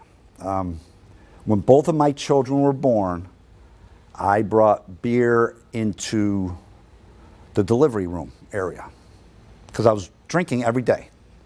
So imagine the selfishness of bringing a backpack in. There's my wife giving birth, and I'm downing beers because that's where I was in life. When my son was 6 years old, he said, "Dad, could you just have 2 beers a day?" When I went off to rehab, to a treatment center, my daughter, who was 3, gets on the phone and says, "Dad, is the hospital going to teach you how to drink?" I mean, it's kind of funny, but it's really not funny because it's sad, right? I ended up hurting them, and I always thought that they're too young, they really don't know. However, the good news is my life has changed around dramatically. I just realized this last night at about 11 o'clock at night. I'm a person in long-term recovery, and yesterday I did not practice any self-care. 2 of the things that I do for self-care is, 1, when I wake up, having that morning meditation time. read some positive material, read the Bible, pray, whatever it is. I know I shouldn't jump into the day, but sometimes I go off the rails and I jumped into the day, worked my 10 hours, had my 12 energy drinks and coffees, and by 10 o'clock at night I was kind of a maniac in my brain. So I decided to get onto an online 12-step group just to get my brain and myself in a better position. And I realized that yesterday marked my 15 years of being clean and sober. So I said, hell, that's pretty cool. I didn't even realize it. Like, time is flying, right? And again, like I mentioned those stories, not to be funny and not to say like those are proud moments, because they're not. But it's just to show other people is that, and those probably are, maybe those are extreme, but the point is, we're all seeking improvement here. So if you're not the perfect father, and there's nobody that's the perfect father, don't beat yourself up, put away the baseball bat, start to learn from people, and this is a great resource, share with other men what's going on, and things will turn around. Now, fast forward many, many years later, I started to employ some techniques that helped me become a better father and a better person. And there's many entrepreneurs or business people in the room. So I think that as entrepreneurs or business people, some of us might have an addictive mindset, and we might be kind of programmed to put business first and not necessarily children first. But there are ways to get off of that train track and get onto another train track. And as I mentioned, the two ways that I've been doing for the last 15 or 20 years is that mindfulness practice in the morning. And then the other big thing is helping other people, being a servant to others. If I'm able to take care of myself, and I find the best way to take care of myself is to serve other people. Do something charitable. Work at a soup kitchen. Years ago, I was part of the Big Brothers Big Sisters program when I realized I kind of missed the boat for a couple of years when I was drinking. Maybe I can mentor a young person. And these are techniques that really, really help out. And through the years, the relationship with my children has really grown a lot. And that's because I've changed as a person, and now they're seeing dad in action instead of just talk. And a couple of the techniques that I used when they were young is this like kind of little acronym that I made up, which is PST, practice mindfulness, right? I really have to be mindful and present when they're around. When they were teenagers, there was lots of bad things that were going on in their lives, because that's what kind of happens with teenagers. And we all know it's getting worse and worse with social media and people being bullies, but there really wasn't a lot I can do about it. But I was present and mindful, and I was aware. I could see that something was going on, so I could at least be present, and I could at least let them know that I love them, and if you would like to talk, I'm here. Then S is, I just say, showing up. Because in those early days, maybe I showed up physically, but mentally I wasn't present. I remember playing ball with my son, 4, 5, 6 years old, throwing around the baseball in the backyard and thinking to myself, boy, I really can't wait till we're done with this to go in the house and start drinking. Now that's sad, but it's true, right? Now later on in life, when they start to go through some tough times on themselves, like for example, my daughter was very angry with me when I got divorced, and rightfully so. She didn't want to spend time with me, she didn't want to talk to me, and yet I would go see her 2 or 3 times a week, because that's what the plan was. And even if she didn't want to talk, and even if she didn't want to do anything, we would drive around for an hour and a half or 2 hours, and she would listen to her music on her earbuds, and I would just drive around. And so somebody might say, why are you doing that? And I believe that the action of just showing up somehow, some way, dropped a seed there, because she wasn't ready to talk, but the fact that I showed up was the best I can do to say, you know, I love you, right? And so things today are very different. Like I mentioned, just a little bit over a month ago, I got married. Both children were there. The final part of the acronym, the T, is what I would call teaching or leading. And both children, as I started to change in my life, and my 12-step program teaches me to pay it forward and help other people, they've observed it. I wasn't forcing them to do any of this stuff. Sometimes we would do things together. When they were early, we would go into VA hospitals and serve meals to injured veterans. One Christmas, we went into an orphanage where children were there, and I think I kind of missed the mark on what the idea was, because my daughter Molly, she was about 3 at the time. We were bringing Christmas presents to the orphans, and we came out, and I said to her, you know, she was, again, 3 or 4 years old. I said, Molly, what did you learn from this experience with the orphans? And she said, I realized they don't own brushes or combs because their hair is messy. So I think she missed the point of why we were going there. I guess the kids, their hair was a little messed up, right? Now today, my daughter is involved with teaching and caring special needs children. A little bit over a year ago, my son and I went to Africa. We went to Kenya together on a missions trip with something called the Bucket Ministry to bring clean water to where people get sick and die every day from drinking dirty water. My son also had trouble with alcohol and drugs. He stopped drinking and doing drugs 4 years ago, so that's another blessing, is now he is sober, and he was a lot smarter than me because he stopped at 21 instead of 41. So in kind of closing with this, as entrepreneurs or business people, to be a good dad, to be a good father, it's a little tougher. It's a little harder of a balancing act. But on the other hand, I think there's great opportunity here.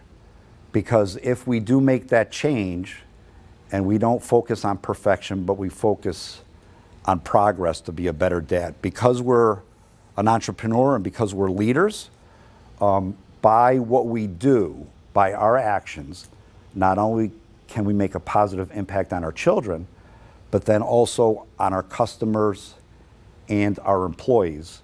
So there's a tremendous upside for an entrepreneur being an engaged father. And thank you.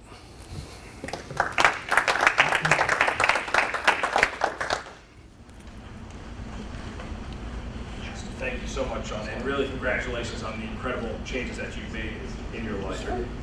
So as our last speaker gets mic'd up, I wanted to talk to you about the power of habits. I was actually at my church, I think it was last week, and I heard this amazing quote, which is, when you're born, you look like your parents, but when you get old, you look like your habits. That quote really fascinated me, because I realized that if I asked every person in this room, every person attending virtually, and I said, hey, what's a habit you have in your life? Every person would name a positive habit. But the positive habits aren't the problem. The negative habits are the ones that tend to bring you down a little bit every day, and are the ones we should be focusing on. In James Clear's book, Atomic Habits, he has a great quote. It says, every action you take is a vote for the type of person you want to be. So when you start thinking about all the habits that you have built in your life, what does that say about the direction you're going? What does it say about the habits that you have? Which are the ones that are holding you back? Or which are the ones that you tell yourself, well, this is just who I am, but in reality might just be a habit you built your entire life that you just haven't realized yet. If the actions you take are a vote for the type of person you become, then you have to ask yourself, are these leading me down a positive path? And if they are, awesome. But if they're not, then you have to try to do something about them. And I wanted to bring up the concept of what's called environmental change. Environmental change is about making small adjustments to the environment so that your surroundings are set up for success. An example of this would be, if you want to eat healthier, you can put fruit on the table and put the snacks that we all know are terrible for us somewhere up high. It's not about getting rid of them, but it's about making it inconvenient to get it. And it's also one of those things where your brain will walk in and notice something's different, and you'll have this realization of like, oh yeah, it's because I want to eat healthier. And it's about trying to get that, because if the snacks are always where they are, you might go just grab one and eat it without even thinking about it because it's a habit you built up. A great one that I heard was, if you want to watch less TV, keep the remote where it is, but take the batteries out and put them somewhere accessible. Don't hide them, but have it just that little thing is enough to just trigger something in your head to say, oh yeah, I want to do better here. When it comes to fatherhood, habits that you have, especially the bad habits you have, these are the things that when you get home from work, you see your couch and your brain is like, I need to go sit on that and just turn into a vegetable. It's also the habits that say, hey, I'm pretty sure I felt my phone vibrate, even if it didn't, and you reach for it and take it out. And these are the things getting in the way of you being present with your kids. But a lot of times these are habits and something can be done about it. But the idea is to change the environment to make it a little inconvenient and to make it a little bit more difficult. And just that little change is that thing that will trigger in your brain to be like, oh yeah, I actually want to do better here. And when you start to do better, you start switching from the bad habit you had, slowly moving towards the better habit. And all of a sudden now when your brain comes in the house, your first thought is, I got to go spend time with my kids. So as an example, I got this spinning wheel, like the thing you see at a lot of fairs. And I got this wheel and I put all these activities on it that I could do with my kids. Everything from swimming, building forts. My son made me put video games on there, so I tried to never land on that one. But I started making it a habit that I walk in the house, we spin the wheel, whatever it lands on is what we do. And I can tell you for the first probably month, I hated it. Because I was like, I don't want to build a fort right now. I don't want to go jump in the pool right now. I want to sit, I'm comfortable. But now I'm at the point where it's not that I go, oh, I can't wait to jump in the pool, but I don't care. Like, it doesn't affect me. I'm just like, okay, we're going swimming, I guess, or we're going to build a fort. And my kids get so excited. And I also made it a habit that I walk in the house and I literally hand my phone to my kids and they run over and put it in a box in the kitchen. And they think it's hilarious. And then if I ever take the phone out of the box, they yell at me and they're like, Dad, you're not being present. And they take my phone and put it in the box. And I'm like, you just asked me to play a song. How am I supposed to play the song without my phone? But it ends up being such a great conversation about that idea of when you notice me not paying attention to you, when you notice me not being present with you, you have the power to do something as well. And I try to make it a habit every day to be intentional with my kids, to spend that time with my kids. But understand, any habit that you try to put in, the first 10 days suck. I mean, they are rough. Your body is like, you have to think about your body and brain are so used to something else that it will fight you as hard as it can to be like, this is not what we do, go back. And then between 10 and 20 days, it starts going, okay, I guess this is something we do. But the interesting thing is, between 20 and 30 days is when it actually forms into a habit. So if after 20 days you go, hey, I actually don't mind this, and you stop, your brain and body never actually made it a habit, and it goes, well, I guess we can go back to doing a little bit of both. So it really takes a good 30 days of actively setting up the environment and doing something different to make it ingrained in you as an actual habit. I just wanted to share that with you because it's amazing what happens, and you can even ask yourself when you walk into your house and you see a room, you walk into your bed and you see how that is, what is the first thing your brain tells you to do? And whatever that is sort of how the environment is set up. So you can start going, I don't really like how this environment makes me feel in here. Can I change it around to make me feel something else? So that's just a tip I wanted to share with you. That said, we have our last speaker coming up. It's Geoffrey Schmidt, so come on in.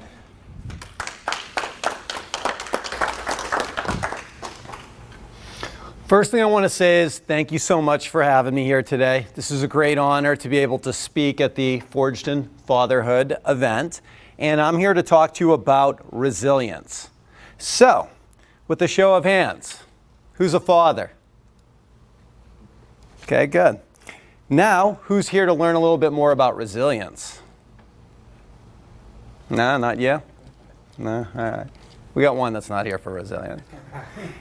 And who wants to become or learn to become more resilient? Show of hands. Let's go. All right. There we go. Perfect, guys. All right. Well, as a courtesy, I went ahead and I took notes for you guys already. Right there in front of you is a complete seminar layout of everything I'm going to talk about. So all you need to do is really just listen, learn, and benefit from everything I'm going to share with you here today. So the first thing I want you guys to do before we get into this is I want everyone to close their eyes. Just close your eyes, relax. Notice the chair you're sitting in. Notice your feet on the floor or on the legs of the chair, in one person's case. And with your eyes closed, I want you to picture in your mind's eye a green neon line right there in front of you. And you're standing on one side of it. And on the other side of that green neon line that is right in front of you is a reflection of yourself, a more resilient version of yourself standing there staring right at you. Notice that version and how strong that person is. I want you to notice how confident, and I want you to notice how he stares right back at you. Now, as you're making eye contact, I want you to make a mental commitment that over the next 90 days, you are going to get to know that version of yourself much better. I want you to embrace it now and take 2 steps across that line. Go ahead and cross that line and open your eyes once you're standing on the other side. Good. You guys ready to do this now? Yeah. All right, let's get into this. All right, well, we're going to explore a few things here today. One, we're going to explore how with the right mindset and techniques, namely NLP, can empower you to become more resilient fathers. Now, I know at the beginning, Tyson talked a little bit about, resilience and the definition, but I'm going to give you what I put here. This is how I see resilience. Resilience is the ability to bounce back from adversity, adapt and move forward. It's not just about survival. It's about thriving despite challenges. In fatherhood, resilience becomes essential because, let's face it, parenting is filled with uncertainties and struggles. A resilient mindset helps us be effective role models and nurturers for our children. Now let's take a look at mindsets. You have 2 different types of mindsets. You have either your growth mindset or you have your fixed mindset. Now, a growth mindset, that's a term that was actually coined by a psychologist, Carol Dweck, and it teaches us that the abilities can be developed through dedication and conscious effort. We're able to grow. This is particularly important in fatherhood.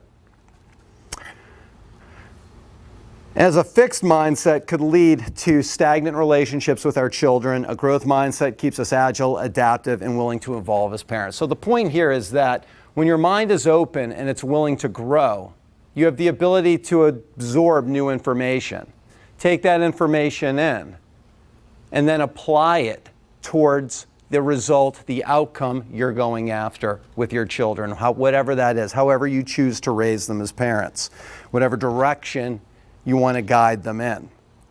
Now, let's bring a connection here to NLP, neuro-linguistic programming. So where is the relevance of NLP with resilience and fatherhood and growth mindset, fixed mindset? Well, we already know the fixed mindset isn't getting us anywhere. Fixed mindset, we're going to stay stuck. With the growth mindset, though, that's not always easy.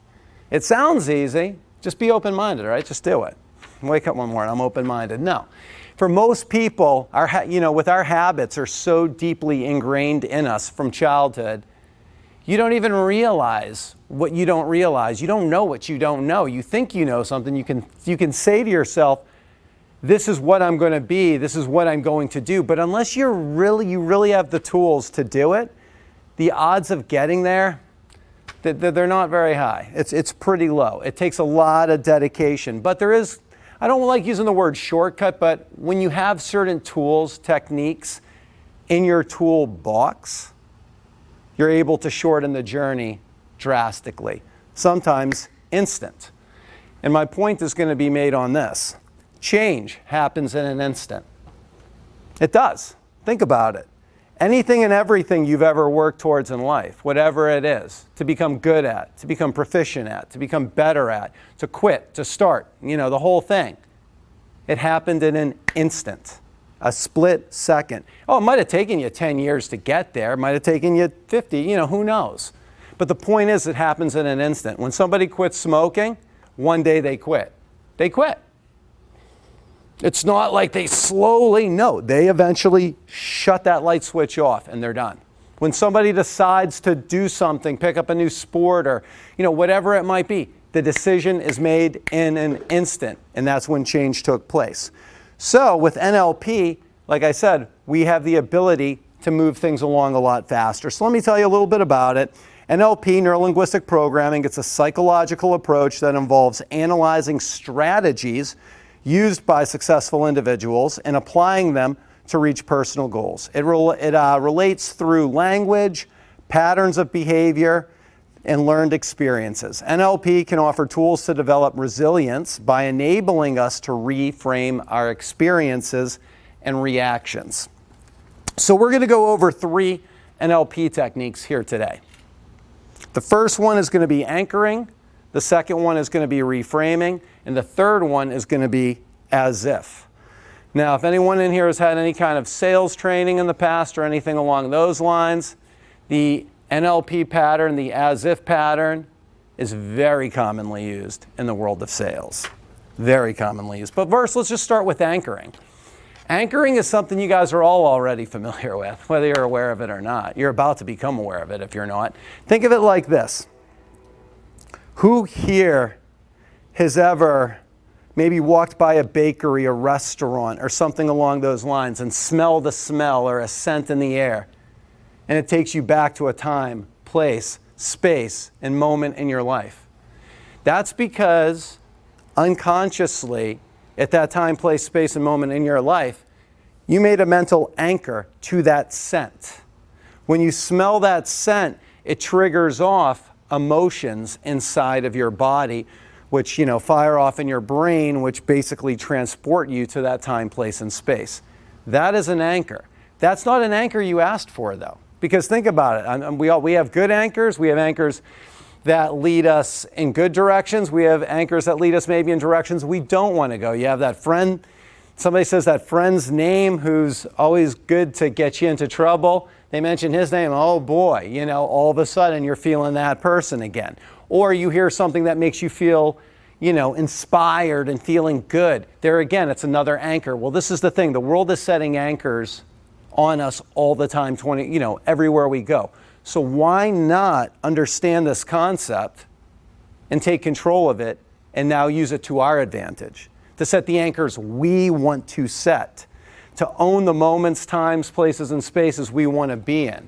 So, with that said, as I went over what is called an olfactory anchor, but we also have kinesthetic anchors, which are touch, feeling, sounds, music, all kinds of things like that. So let's go over a physical anchor. So right now, I want everybody in here to think of, something you want to improve upon. Well, hey, we're talking about resilience. So let's set a resilient anchor, an anchor for resilience. So once again, as we started, close your eyes.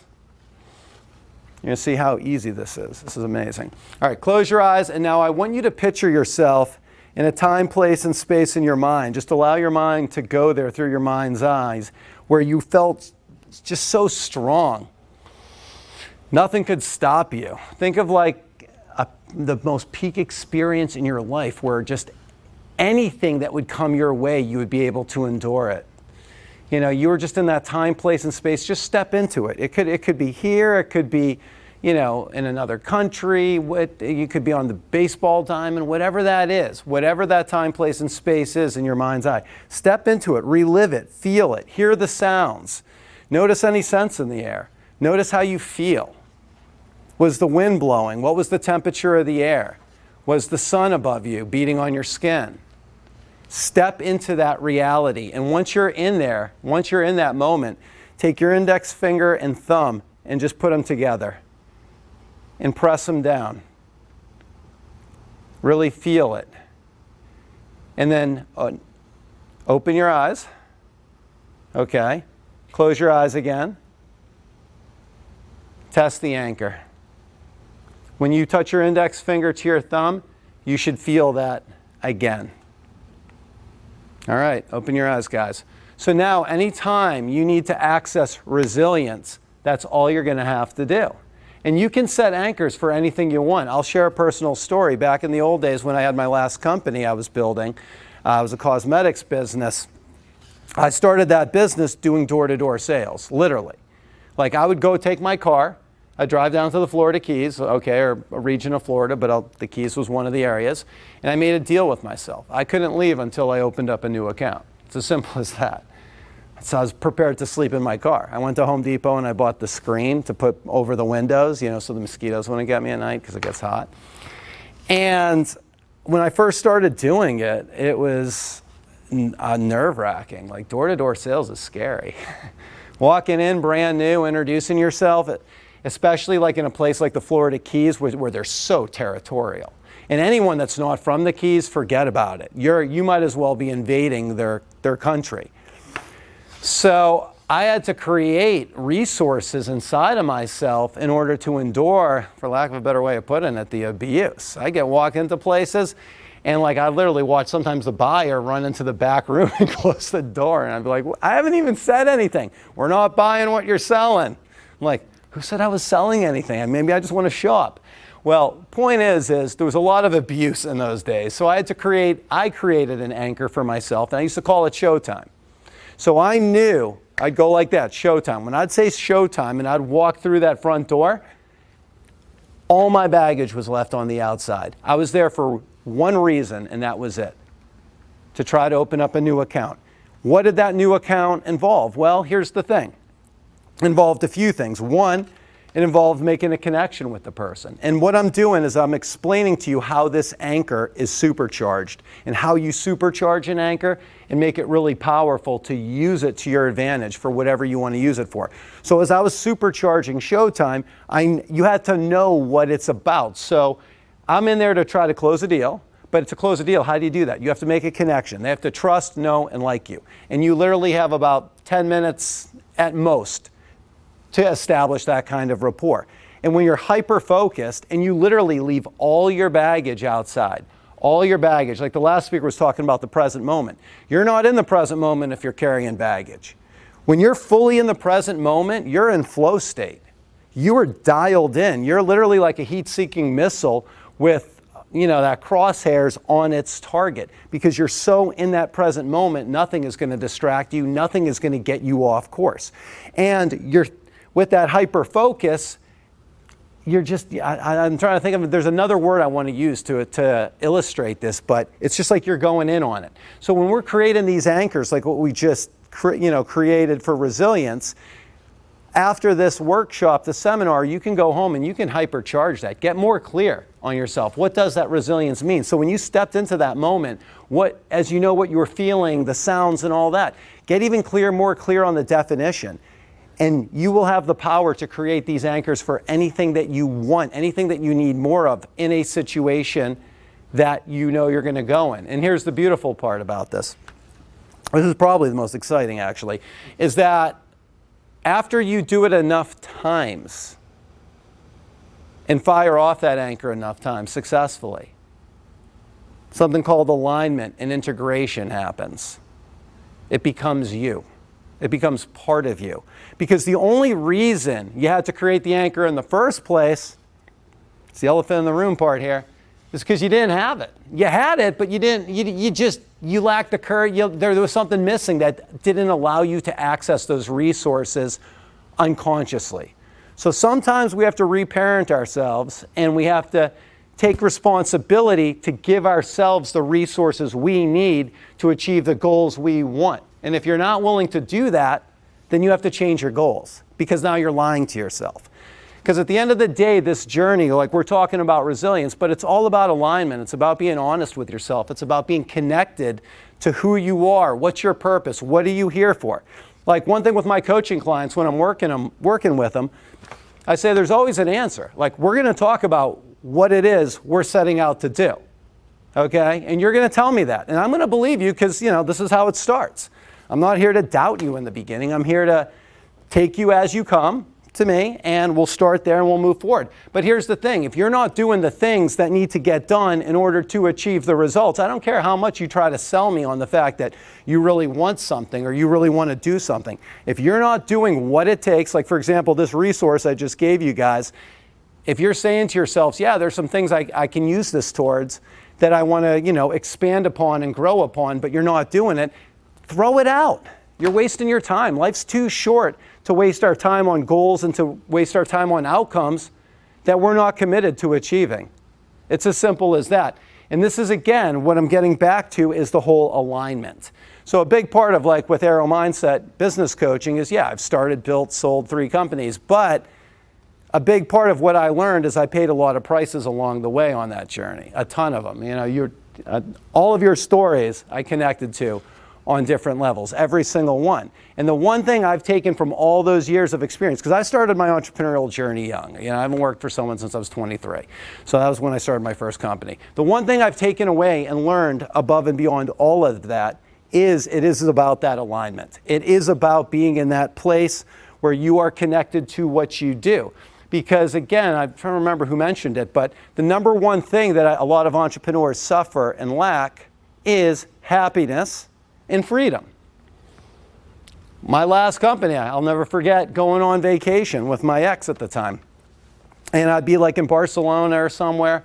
And yeah, we're on a vacation. We planned this. This is exciting. We're seeing the Gaudi Chapel. We're seeing all kinds. But every 2 minutes, oh, hold on. I got to take this phone call. I'll be right back. Hour later. Middle of dinner. Oh, hold on. I got to answer this email. Dude, that's not a vacation. That's called an office relocation is what that is, because I was on call 24/7, answering phone calls. That poor girl enjoyed Spain all by herself pretty much, because half the time I was standing outside the Airbnb or doing this or doing that. And you guys know what happens when you go on vacation. That's when everything tends to, fall apart underneath you. So yeah, that was a great trip. But this is the whole point I'm getting at, is when you have the tools and the resources at your disposal to give yourself more freedom, more happiness, and more success, which again, nobody teaches you how to do this in the world of entrepreneurship. You have to figure it out on your own or work with a coach that's been through it and knows how to do it.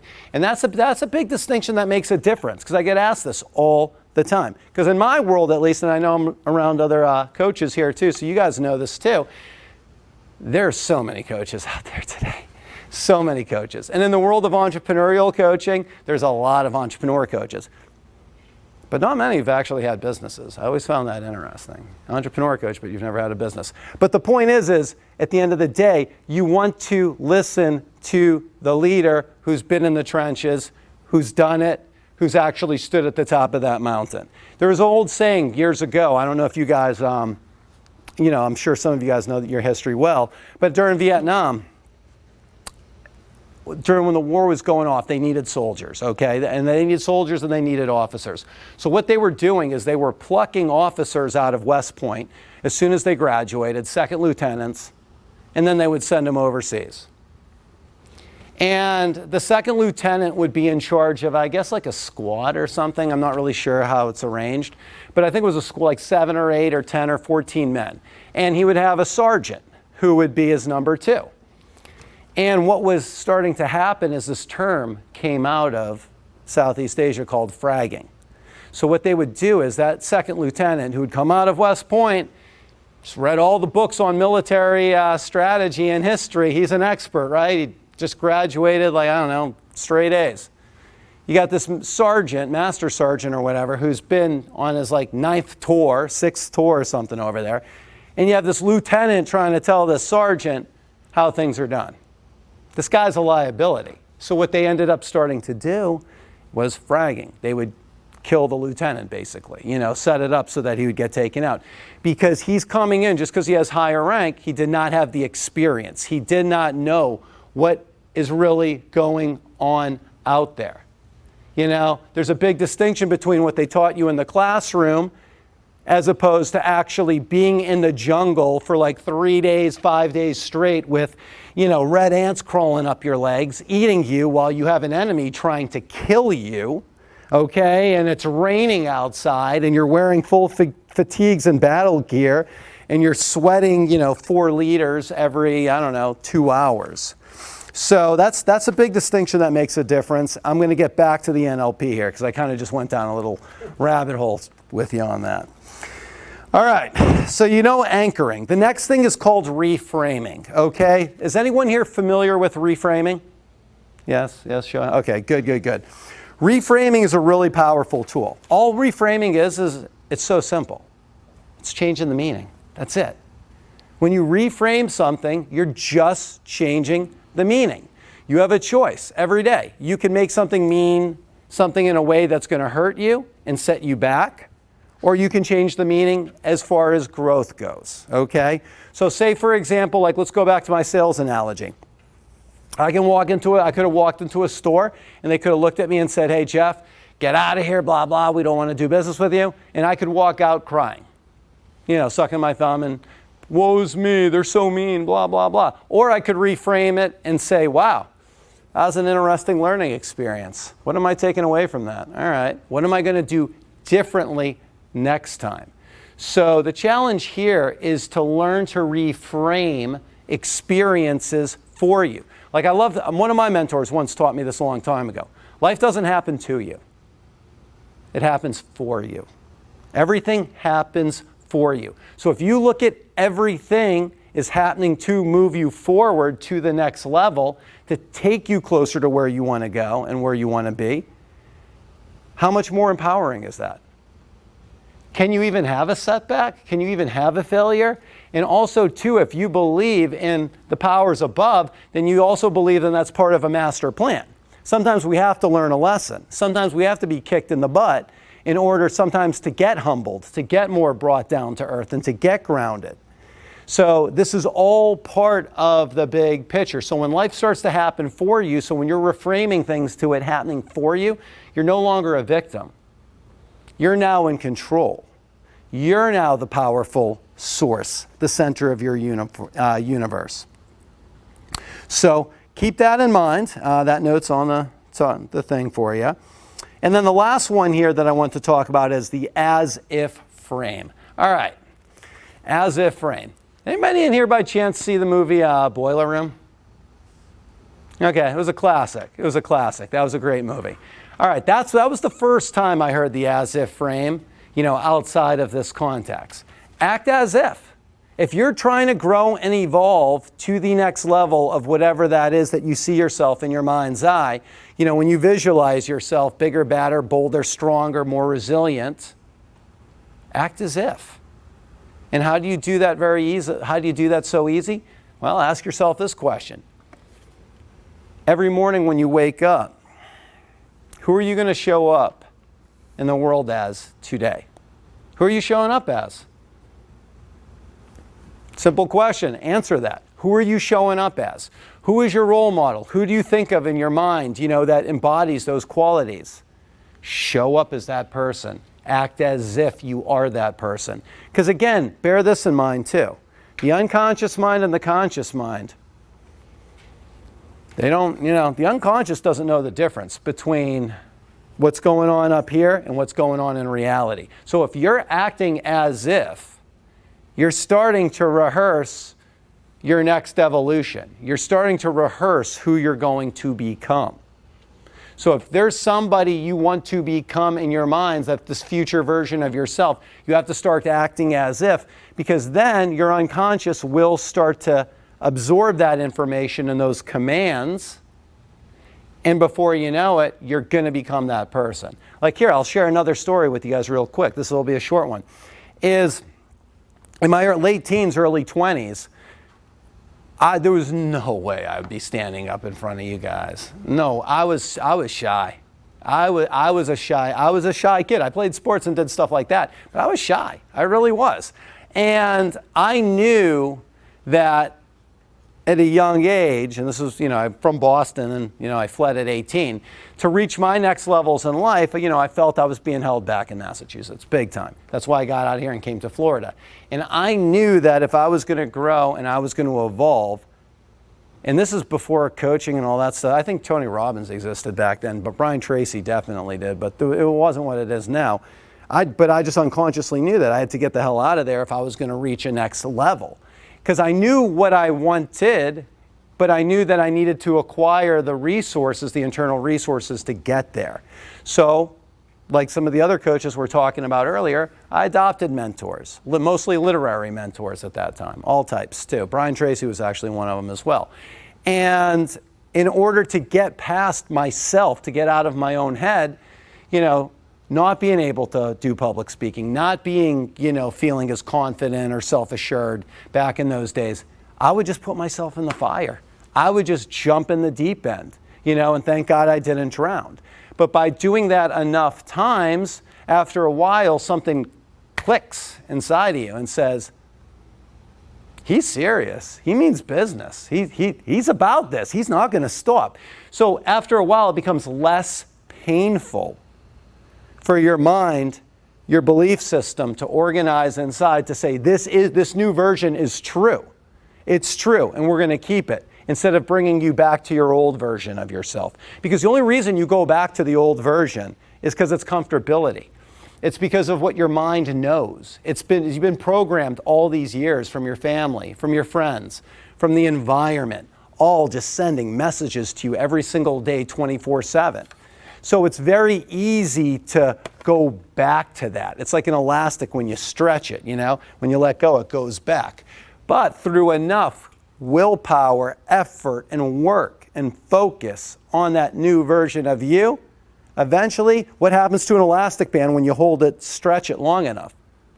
Holds its shape. It eventually gives up trying to go back. So you got to ask yourself how bad you want something. And if you want it bad enough and you're willing to do what it takes to get there, then use these tools and they will support you on that journey. All right, lastly, we are going to talk about consistency. This is key. There's no such thing as a silver bullet, okay? And the reason I just smirked when I said that is because I was just thinking, is everyone here on Instagram, out of curiosity? Pretty much. Yeah, you know what it is. Okay. Does anybody else get ads all the time? For $49, you can change your life, or I'll show you how to build a 12-figure business in 30 days, and just, give me a break. I see this stuff all the time. And what they're doing is they're obviously just selling a dream. There's no two ways about that. But the thing that they don't talk about is what it takes to achieve those kind of results. And first of all, you're not going to achieve any of those kind of results in 30 days. I don't care. Somebody proved me wrong. If there is somebody trying to prove me wrong, they got lucky. Luck does exist out there. I will tell you, it's a real thing. But the point is it's consistency that's going to drive you to where you want to be. Wherever it is you want to take your business, wherever it is you want to take yourself personally, wherever it is you want to, for your children, for example, fatherhood. Consistency. You can't just do the right thing once. You got to be about the right thing and consistently do that right thing. Because I'll tell you what. Okay, I don't have kids, human kids. I have 2 chihuahuas, so whatever. But they're very perceptive creatures. Let me tell you something. All right, they pay attention. But you fall out of line with kids once, they're going to notice. They notice everything. Like one of my mentors once said to me, he goes, when we come into this world as a genius. We're all geniuses. And as we get older, we get dumber. That's what happens.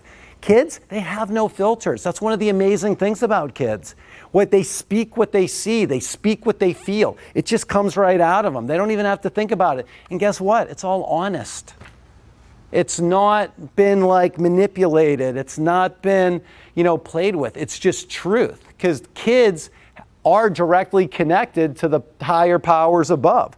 They have a direct line. It's as we get older, we start to kind of clip away at that cord. You know, that's what starts to happen. So the children are really coming in as the geniuses. And then, like as I said, as we're getting older, we get D-genius. So the key here is when we're raising kids, it is the consistency of doing the right thing consistently all the time. Because you do it the wrong thing once, they will notice. You do it twice, they'll really start to question. You do it a third time, you lose your credibility. It's as simple as that. And to get a kid's credibility back is usually, from what I'm told, it's not the easiest thing. And that's how it is in business and life too. So it's always being mindful and consistent about the direction we're going in.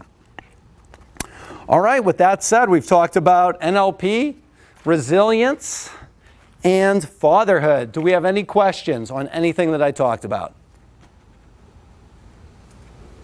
All right, you guys you ready for the quiz then? Get a test. All right, that's all I got, guys. Thank you so much. All right, thanks, man. Thank you so much, Jeff. That was amazing. You know, it was Stephen Covey's The 7 Habits of a Highly Effective Family, where he talks about the emotional bank account, and there was something in that Jeff really talked about, where as you do these positive experiences with these kids, whether it's conversation or everything, you're adding and adding into this emotional bank account. And then you can do things to take from that emotional bank account, which is fine, depending on how you've done. So they take out from that. It's okay. You take out from again. It's okay. It is harder to start building that back up, but at some point, that bank account empties. You do it again, and you are not recovering from that. And that's just to add to that, because it's really amazing what can happen with your kids when you have these positive experiences. And the more, you almost have to think, the more positive experiences you have, the more mistakes you can make and get away with to some degree. But eventually, it does have a toll. So that said, I really want to thank all the speakers who came out today. Everybody's stories and everything they shared was absolutely amazing. So I hope you guys got as many takeaways as I did. I really do hope that everyone here sees fatherhood in a similar way that I do. And I hope that whether you're just discovering the path in front of you or you're taking that next step, I really hope this event helped you motivate and inspire you along the way. That said, we're going to be hosting events more often. We're going to be having more fatherhood events, more father-son events, father-daughter events in the coming years. And we are also in about, I want to say it's 3 weeks to a month, I'm actually going to be hosting a mastermind on John Maxwell's book called Today Matters. That book is about work-life balance as well as personal growth. So I think it's something that really applies to being a father. If you came to this event or they're watching it virtually, all these links will be sent out to you, as well as the book Eat That Frog and the Facebook community group, as well as anything else that we talked about here. So really, I just want to thank everybody for coming in, for attending, taking notes, and please reach out if you guys have any questions or concerns. And yeah, thank you so much. Have a great day, guys.